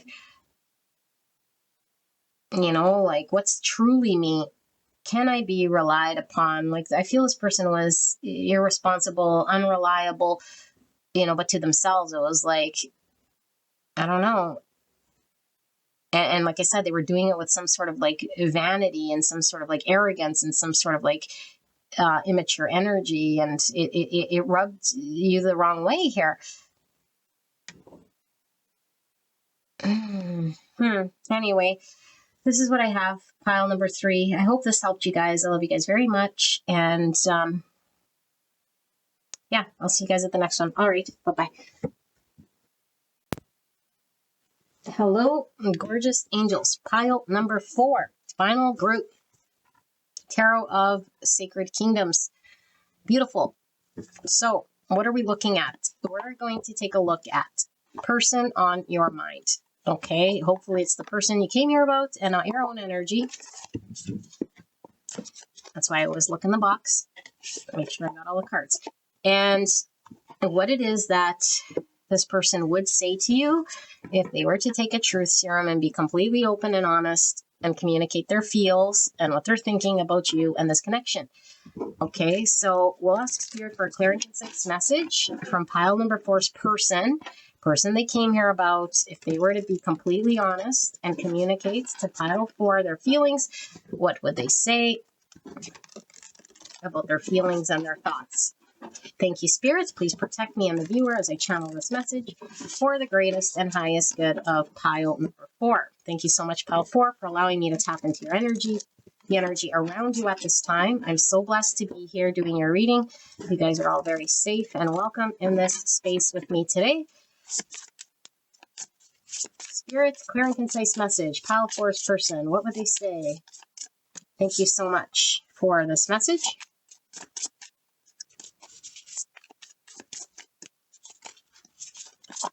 We have the 9 of Swords revealing itself in reverse. This one is wanting to come out. So 9 of Swords is heavy anxiety. We can't eat or sleep, or anxiety's getting the best of us, thinking of the past, anticipating something in the future, being everywhere but the present moment. So let's pull the oracle cards as well. You guys can skip ahead if you don't want to sit throughout this process.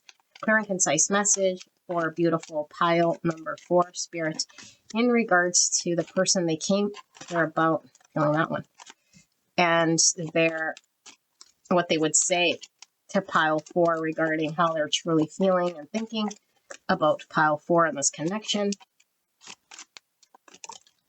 unfiltered, raw version,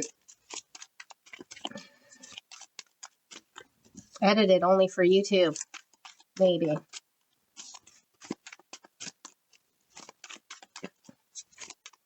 Clear and concise message for the beautiful pile number 4. Okay. All right. What do we have? We have the devil. Oh, goodness gracious. Capricorn energy. Yeah, but all right. And then we have the 8 of Pentacles. Some of you guys could work with this person. Okay, or they could be really focused on work. Maybe even a workaholic here. All right. We have the Knight of Pentacles in reverse. All right. And then we have the Hangman. Pisces energy. Sorry, it's hard to see the writing on these cards. By the way, the beautiful people who created this reached out to me in regards to some form of a sponsorship, but I haven't responded. But this deck is absolutely beautiful. So if you guys are interested in this deck, I do have like a flip through of this deck. Okay, that's, you can go take a look at these cards because they're absolutely beautiful. 8 of Swords in reverse.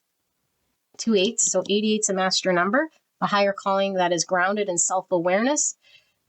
Okay, and a reverence for life. 8 of Swords in reverse. Interesting. And then we have the Star in reverse. Aquarius energy. What's under the Devil? 6 of Swords. Okay. Interesting. We have the X. I don't know if I got to cover this bum, do I? I'm not covering it.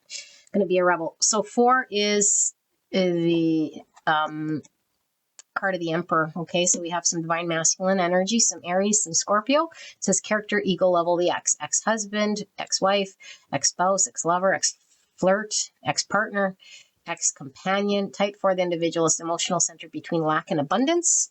So 4 is about structure, foundations, planning. This could be your boss. Somebody you used to work with even, you know. Doesn't have to be someone you dated. Okay, let's see. What is the 7? Cancer energy, Chariot and Tower. So it says character, ego level, the 3rd, unknown sweetheart, couples intruder, the other lover, the outsider, mistress, lover, the official spouse. Type 7, the enthusiast thinking center between pleasure and pain. So this would indicate some form of a third party.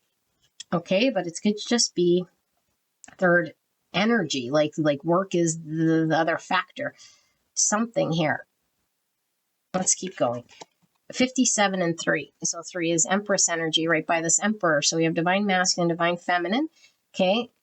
Taurus, Libra, fundamental injury, stress level, humiliation, denigration, disregard, dishonor, affront, disdain, and lowering. Type 3, the achiever emotional center between appearance and authenticity with the solar plexus. And we also have the heart chakra. More solar plexus, 84 and 3. More 3s, 33 is a master number. Okay, reproduction, creativity, humor, Christ consciousness. It's also about self-expression, communication, and fun. So it says happy event, growth level, success, achievement, happy event, luck, winning, prosperity, good fortune. Type 3, the achiever emotional center between appearance and authenticity. And here we have the blue, which is the authentic self-expression, throat chakra. Okay, rational quality, growth level 95 and 5. 5 is Hierophant energy, commitment, solemn promise, engagement, implication, signature, word given, union to come. Type 5, the observer thinking center between interior and exterior. So we have some Hierophant and temperance with this 5. Okay, so Taurus, which comes through very strong on all 3 of these. Taurus and some temperance energy. Okay, and then we have control, 64 and 1. Okay, so Gemini and Virgo. Control intransient, I can't read that, intransigence. Yeah, surveillance, critical judgment, having a grip, authoritarianism. I was getting boss energy here, or like someone you worked with. Okay, type 1, the perfectionist, instinctive center between control and letting go. Interesting. Okay, let me tap into this energy. Interesting. The Devil and the Sun in reverse. More masculine energy here. Okay, let me see.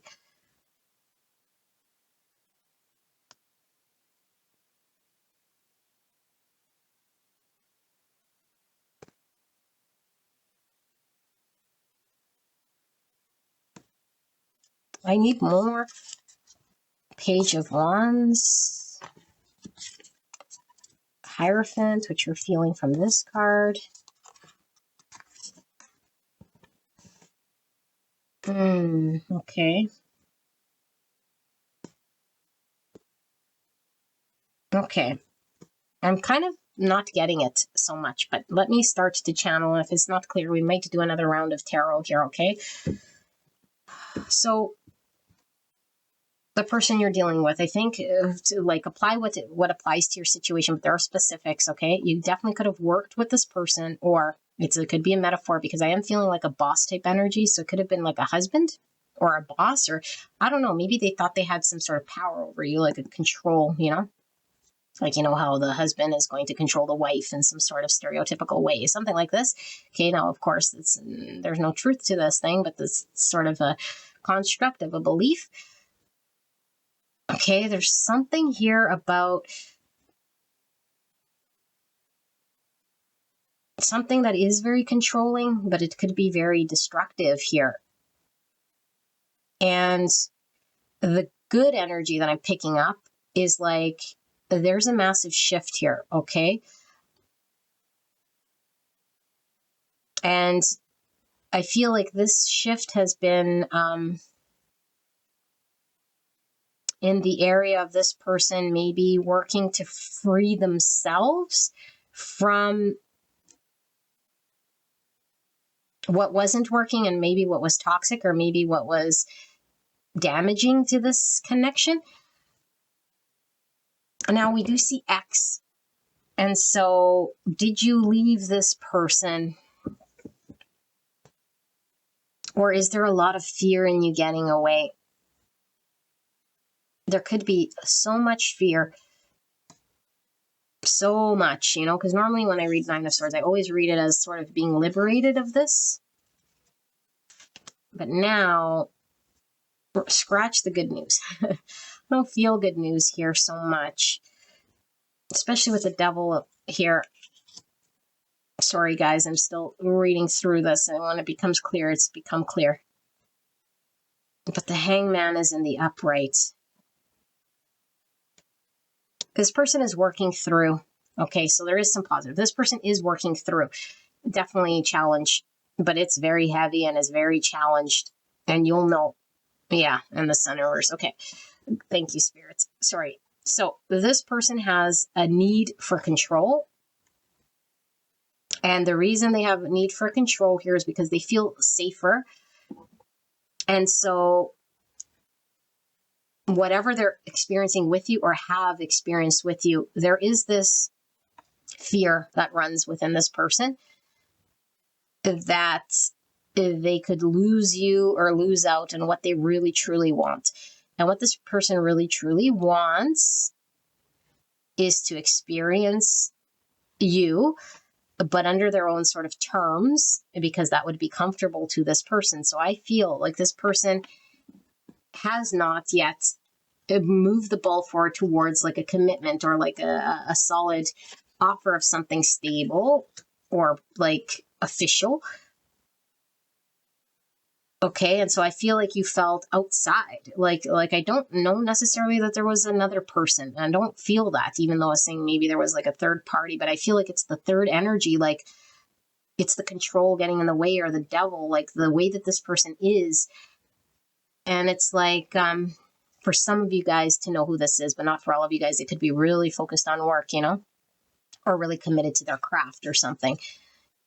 And it's like, why am I playing second fiddle? Or why am I playing second fiddle to your fear? Or why can't you commit to me? Because you keep choosing some outlet, whatever the outlet is. And I feel I can't connect to you or get you to make me feel wanted or official or show me something of value here. Give me your word with this. And it's like, okay, now it's coming through. Wow, this is really piecemeal. I feel like this person could have been married or experienced their past disappointments. So I witnessed my parents, or I've experienced myself getting a divorce or seeing a loss, or having a failed marriage or a failure in something.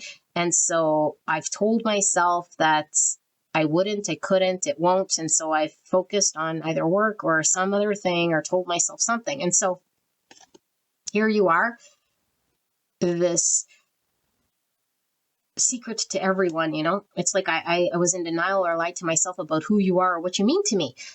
So I keep you in the shadows. This is what it feels like, because I control when this comes out and who I tell and how you're seen and what you mean to me. I control all that. It's like, that's a big fat illusion. Who is a farce? It's a farce here, because you don't control, like, yes, you can control like who you tell, but you can't manipulate your own energy to say who's significant in your world and who's less significant. It's like your heart just loves who it loves. But this person is so like feared from pains of the past or disappointments or letdowns. And I feel like they like the world that they have, which is somewhat of a stable world, but it's stagnant. It's like they might like routine. They might like that they've always sort of told themselves some lie about how they are and that they have good control over themselves. I don't get pulled. I'm single, or I'm never in a relationship, or I don't need. Never again. I'll never get married again, or I'll never date again, or people don't really matter as much with relationships. Screw feelings. It's all about, what you sort of invest in this world, and that's what it is. And so there's this, like, I feel it's like double-sided sort of control, because it's like controlling themselves to the point where they're telling themselves that they can, really control situations and manipulate energy to be on top of how they feel. And this is obviously, like I said, not a mental activity. It's one that's emotionally just there or not there. But that would make this person very uncomfortable, because then they would have to give into acceptance. And then also, I feel like there's a control over you. Now, I don't think that they're a controlling person to you. I think the control over you is like controlling this connection, is like how fast this connection could come out, and when it could come out, and if it should come out. And I don't know, but I feel like this is sort of degrading you in a way. You might feel it feels degrading here, because it's like, I don't want to be the closet girlfriend. I don't want to be your side thing that your family doesn't know about. Like, but I don't think it's because there's like another person. I just feel like I don't know, this person does seem secretive, but it's like not secretive because I'm just private, which would be one thing. Okay, great. But it's like controlling this narrative. But like I said, the good news is that there is movement out of this, or at least there is this working through this thing. There is,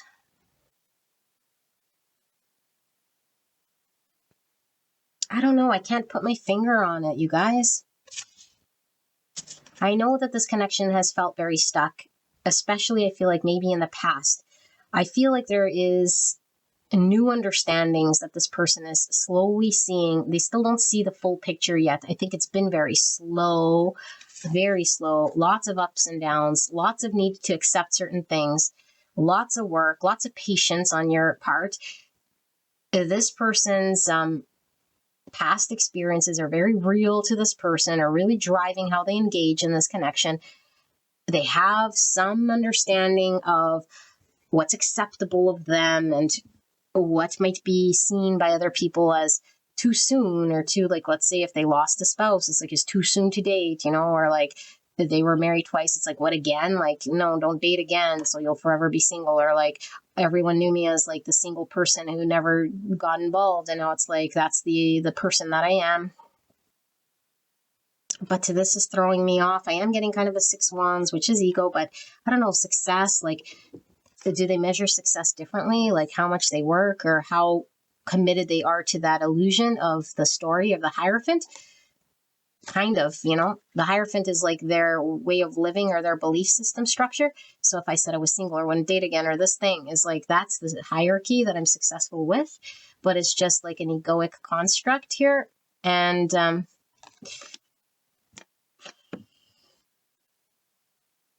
there's some sort of realization coming in. and a need to commit or make something formal and official to you, because I do feel like this, whatever they have, is real, and it's part of the authentic desire and need that really speaks to their heart. That anything less than that would be a lie, and I don't feel like this person wants to lie. Like we wouldn't consciously want to lie. I feel like there's really the egoic buffer protection of the strong belief that I control how I could feel. And so if I don't want to feel something for someone, I just say, nope, like, no, that's not how it works. We don't love with our mind. I think this person thought that they could love with their mind and choose with their mind. And I think they're quickly learning that that's not the case, but I don't know that they fully see it yet. I think they still think that they're under an illusion of control, for sure. Okay, but I think because of this stubbornness or belief still, or egoic thing that's still in play, or the devilly belief, I feel that they slowly started to lose you, or the reality of this thing becoming official has been slipping further away or getting more distant, or seeming almost like it's not going to happen. No, it can't happen with that mindset or that belief. How? We have to sort of see things differently and change the way we're engaged with this whole thing. I think that's what they're sort of seeing or realizing now, is like pile 4, I could kind of see where I might have been getting in the way of this, and that's a big admittance. And it's like loosening the grip of control a little, but still needing the control. I sound all disappointed. Yeah, Page of Pentacles, Page of Wands, like new beginning. Like, I think there is like a new leaf, a new beginning, a new acceptance here of something maybe in the past that they wouldn't give into with these pages. It's like, I never would have even considered this, with anyone else, but it's like, I'm considering this commitment. I'm like considering putting myself out there, to be humiliated. And it's not that you're this big joke or something, but they really feel the humiliation here is in betraying the Hierophant that they're the ones creating in their world. Like, I created this Hierophant. Everybody knows everybody, all my people, everyone who knows me knows that Hierophant. And so now I'm going to betray this Hierophant by saying, I'm committed to pile number 4. Like, it's betraying the Hierophant. How do I justify this thing? There's also anxiety about the future because this person doesn't know how it's going to go. Yeah, and then what if okay, so this is really coming through. If the initial Hierophant was based on pain, which I do feel it was, seeing something not work, either I experienced, like I said, a divorce, or seeing other people get it not working. So now that's my belief that marriages don't last, or that things can't work. And so there's big fear. And so now I need a lot of control here, and just avoiding the whole thing, or denying, or pretending like I have any ability to say who I love and who I don't. Okay, and now all of a sudden I have these feels that I can't control. But the big fear here is, then if I commit, then I'm open and susceptible to what happens in the future if it doesn't work out. Then I'm proving that reason for me creating the Hierophant in the first place. So it's like a catch-22, because the big old fear here is about what can happen in the future because of what happened to me in the past. I'm really getting past future again. I think this came through for another reading. We're everywhere except for the present moment. It's really hurtful of the past, experience of the past. It's like very heavy emphasis of the past. And now I infuse it into my present moment. And I'm very anxious about what can happen in the future. And so I'm projecting this broken down thing that's not going to work, that might not last. Because what if, because I have no control over that. But I have control over what I do and say now. And so I might as well push it away, or resist, or fight, or not give into it. But there's a pull here to this connection, very strong. I feel this person wants a guarantee that this would be successful. There are no guarantees. it's like before I can officially commit and know, like, you'll never get away, I can control you to stay. And I'm like, no. Oh, what is that? You know, who engages with that? I don't know. But it's like this devilly understanding of what it means to be vulnerable and accept the fact that sometimes we learn through things not working, and we can't control whether things, you know, are going to pan out exactly as we will it and want it to. But then it shouldn't get in the way of us experiencing. But there's a lot of fear here in accepting and moving forward in officialness, but yet there is a movement forward towards you, because I do feel like this person might have started very rocky, very stuck, and very in denial. 7 of Swords, exactly, very in denial as I say that. For avoidance, okay? So 7 Swords is my avoidance card. It's like running away, in denial, lying to self, keeping you out, not giving you truths, telling herself one thing, wanting to believe it, you know, again, I have control, or I have the ability to choose this and that. It's like, no, you don't. No matter how many times you tell yourself, you know, you're still going to feel how you feel. And then we start to live in the mental prison because we want to resist reality and change our feels and make the Hierophant right in our world that we've been supporting, because it's like, no, but I really believe that Hierophant story that I told myself, you know, how I'm going to commit and what I need to do, and that's how I live my life, and anything that goes against that is a humiliation to me or to the identity I've created. It's like it's telling everyone and myself that the version of me that I was living or told myself is actually not right. And so what would that mean for all the years that I've lived this way? For all the people that I've told this to? It's like I'm exposing this truth. I don't want to expose that truth of me. And so how can I still manipulate this situation and turn it around? That, you know, I need some more because it feels not sure. Spirits, what am I missing exactly? Let's wrap up this reading for pile 4. Pile 4's person, what exactly would they say to pile 4 about their feelings and their thoughts if they were to speak the honest truth? And what exactly is this need for control and this closet relationship or this humiliation or this belief that this person has, this lack of commitment, this inability to move? What is this? Clear and concise message. What do they want to say? The Magician. Okay, so again, the control. Now we do have the power to manifest. High Priestess. Wow, the Magician and the High Priestess. A very spiritual connection here. Very spiritual.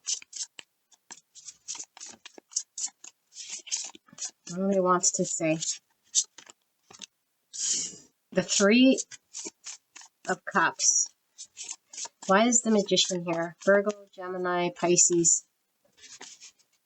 3 of Swords. Is the High Priestess here? What does this person want to say in regards to their feelings? What is the truth? What's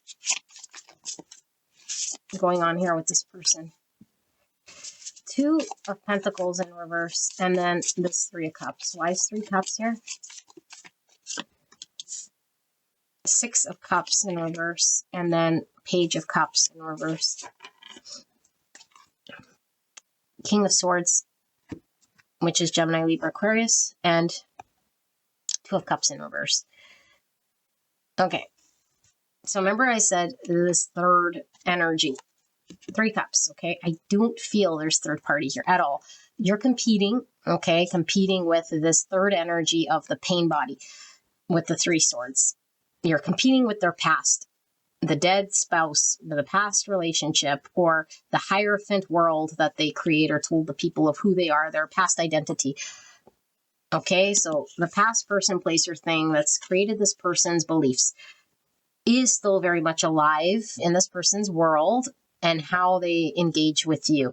And it's getting in the way of this connection. Okay, it's really getting in the way of this connection. And I feel like this person hasn't been able to prioritize you above and beyond this fear of thing in order to make it official, like a 2 cups. And so as long as you feel a 3 cups, it's me, you, and this dead spouse. It's you, me, and you putting this other thing that's more important ahead of me. You'll always feel like the third wheel. You'll always feel like you're not, you know? And this is a highly spiritual connection, and your person feels it. Magician and High Priestess, highly, highly spiritual. Okay, so this is beyond anything that this person can even fight against. They can't deny or suppress this thing, and they have to be called here to deal with this thing, resolve this issue. Okay, so again, like I said, it's an experience of the past, and it could be as far back as childhood with the page here. Okay, and the 6 of Cups in reverse. But it's the 3 swords that remains that needs to be resolved. Now, I do feel like this person is working through 3 swords resolving. I do feel like you and your person have some sort of soul contract of sorts. You've been brought into this person's world spiritually in order for this person to deal with and see something and heal something that's been creating this person's world. Okay, and I do feel like this person has been heavy in choosing the mind and what they're able to logically talk themselves through rather than the heart, because there they have control. I can control thoughts, mind, and what I say and think, but I can't control emotions, so I steer away from feels. It's always been how I navigate, and now here comes this reality of spiritualness, which is in the feels and in this realm that I can't deny or suppress. How do I manage and navigate? This person has been really blocked off in the heart space to protect themselves from getting hurt again or to experience a pain that they've witnessed. They don't want to experience this, and so I juggle you and I don't choose you. And I avoid with the 7 swords and this High Priestess, so I don't reveal all my hands, and I seem a little focused on my own sort of what's in it for me, because the minute I open up, it's like that I'm exposed to get hurt. And so I'm trying to control, a controlled environment here. So if it doesn't feel under my control, I'm not comfortable, and I sort of try to avoid it.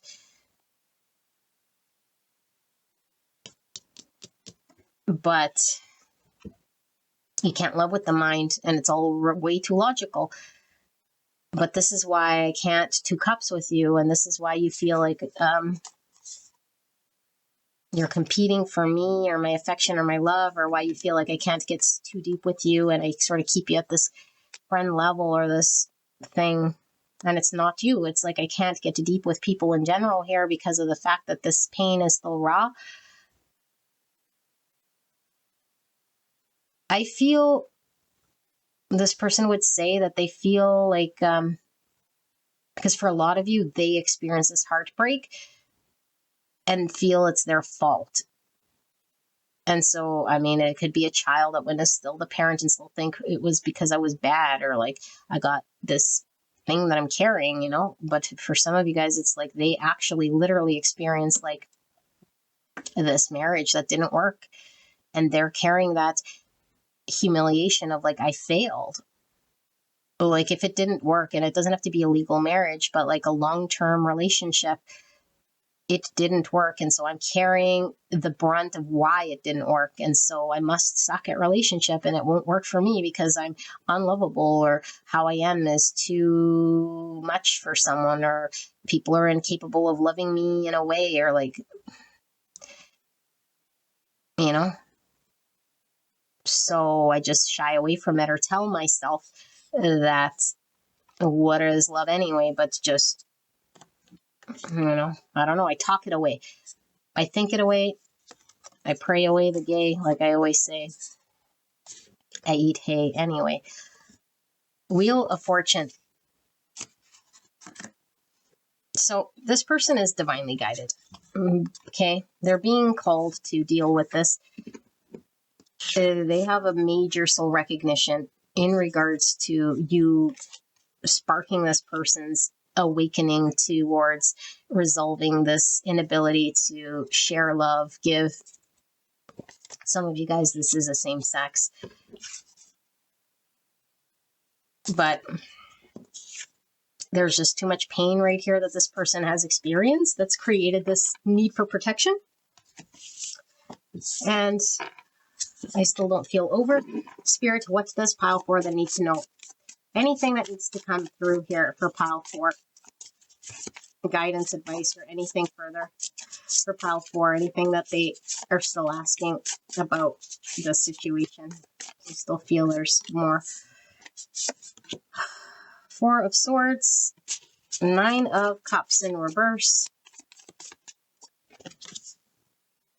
7 of Pentacles.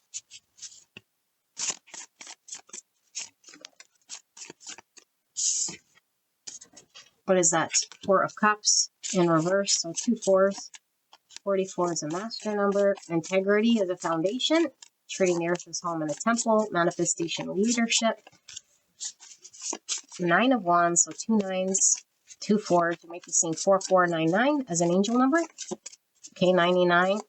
The angel number is a B, the wish you change to C, and helping humanity release what does not work. King of Pentacles in reverse. Inability to commit, like I said. And then the Empress at the bottom of the deck, and there's the Hierophant. So, beautiful people. This person with the Empress here. And we saw High Priestess. There could be an older energy, mother figure experience, a dead spouse. I don't know. Something in regards to a role model of love, you know, that embodies like motherly love energy, unconditional, that's created this person's belief system with the Hierophant that is really, really integrated into this person's way of engagement in relationship that's made them a 3 cups instead of a 2 cups.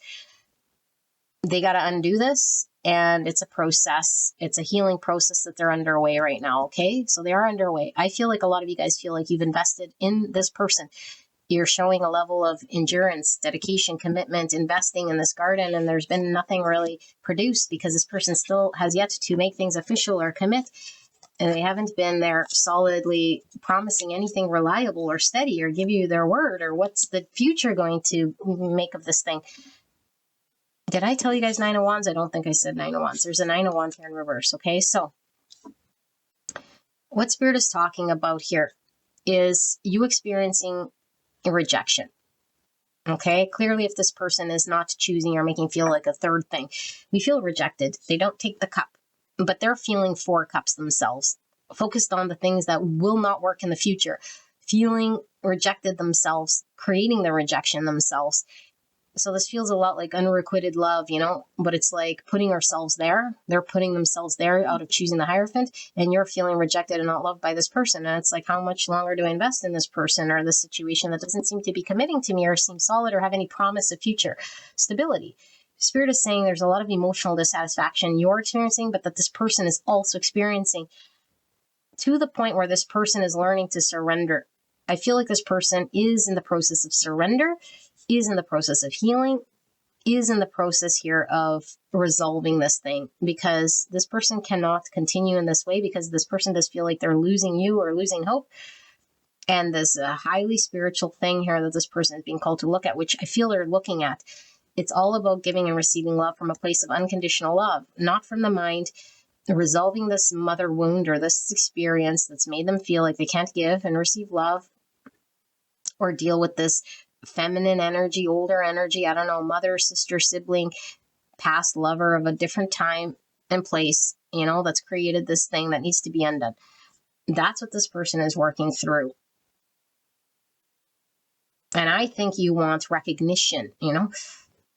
And so Spirit is saying, are we loving from a heart space here that isn't predicated on a recognition? And yes, it hurts when we're not, you know, made official or have some form of officialness or something like this. But I feel like there's a deeper truth here that is coming and that is known and that's based in authenticity. and all we're experiencing is the egoic sort of pain body that's like putting you in some sort of a mistress role or closet relationship for now, and you feel very betrayed, but it's your ego if you're feeling this. And I'm not saying get comfortable with this and you should play this role. No, you don't have to do anything you don't want. But I'm just saying, like, if we're acting from heart space, then we can send love and show compassion, because someone here is clearly still acting out of an egoic pain body at 3 swords, and they're in the process of surrender. And I feel like you are this person's reason for this change. Is what they would say. You are somebody here that this person would want to change their Hierophant. You are someone this person wants to commit to, but the pain body is louder. The fear of what could go wrong was louder. Their experience of the past reminds them of something here that could, create this humiliation for them all over again. They feel down on themselves for not being able to succeed or succeed, or that if it doesn't succeed, what does that say about me and my ability and how I look, and my self-worth is attached to this. So they're putting a lot of their self-worth here in this. And so it's like, I don't even engage. I won't even try, or I won't experience it just in case it fails, or I fail, or to go sideways, because that pain is too heavy to carry, too strong. So I don't even try. And I think that's where they were. It was like they didn't even try, or they didn't even fight for this connection, and they didn't even, show up. And you might have been completely invested here. There's a lot riding on this commitment. Temperance in reverse. This person is healing. This connection's imbalanced. This is divinely guided. And I feel like maybe we're being asked here with this Hierophant and this commitment, what sort of Hierophant is in our world, what our beliefs are, what is coming from ego, what's coming from heart, what's fulfilling an egoic sort of ticking of the box, and what's sort of supporting from the heart space. And are we aligned with this? Or are we also having a form of control? Because then that would be a conditional based love. And that's also coming from trauma. So it could be mirrored on both sides here between you and this person. And we're learning about Empress energy, which is coming into our own, being able to understand what healthy boundaries are, knowing that we probably don't need boundaries at all if we're completely healed. We just love and allow. There's no need to resist, fight, or have someone officially say anything or do anything. And just loving the present moment, acceptance as it is, without trying to force it, coerce it, or change it. Empress, unconditional love. Okay, but also not to put up with situations that make us feel little. But why do we feel little? Are we in ego? Are we needing control? Are we putting some sort of ultimatum? And are we feeling humiliated because we feel rejected? Or we're feeling, like we've done what we can and this person isn't reciprocating something here? But that's the ego. This person's pain body is talking, has nothing to do with a reflection of self. Okay, so I hope this helped you. Pile number 4. This is your reading. I love you guys very much. We have Taurus, Libra, Taurus, and Gemini, Libra, Aquarius. Okay, and then all the other signs I mentioned: Aries, Scorpio, Sagittarius, Virgo, Gemini, heavy Taurus, Libra, Cancer. All right. Well, I see you guys at the next one. All right, bye-bye.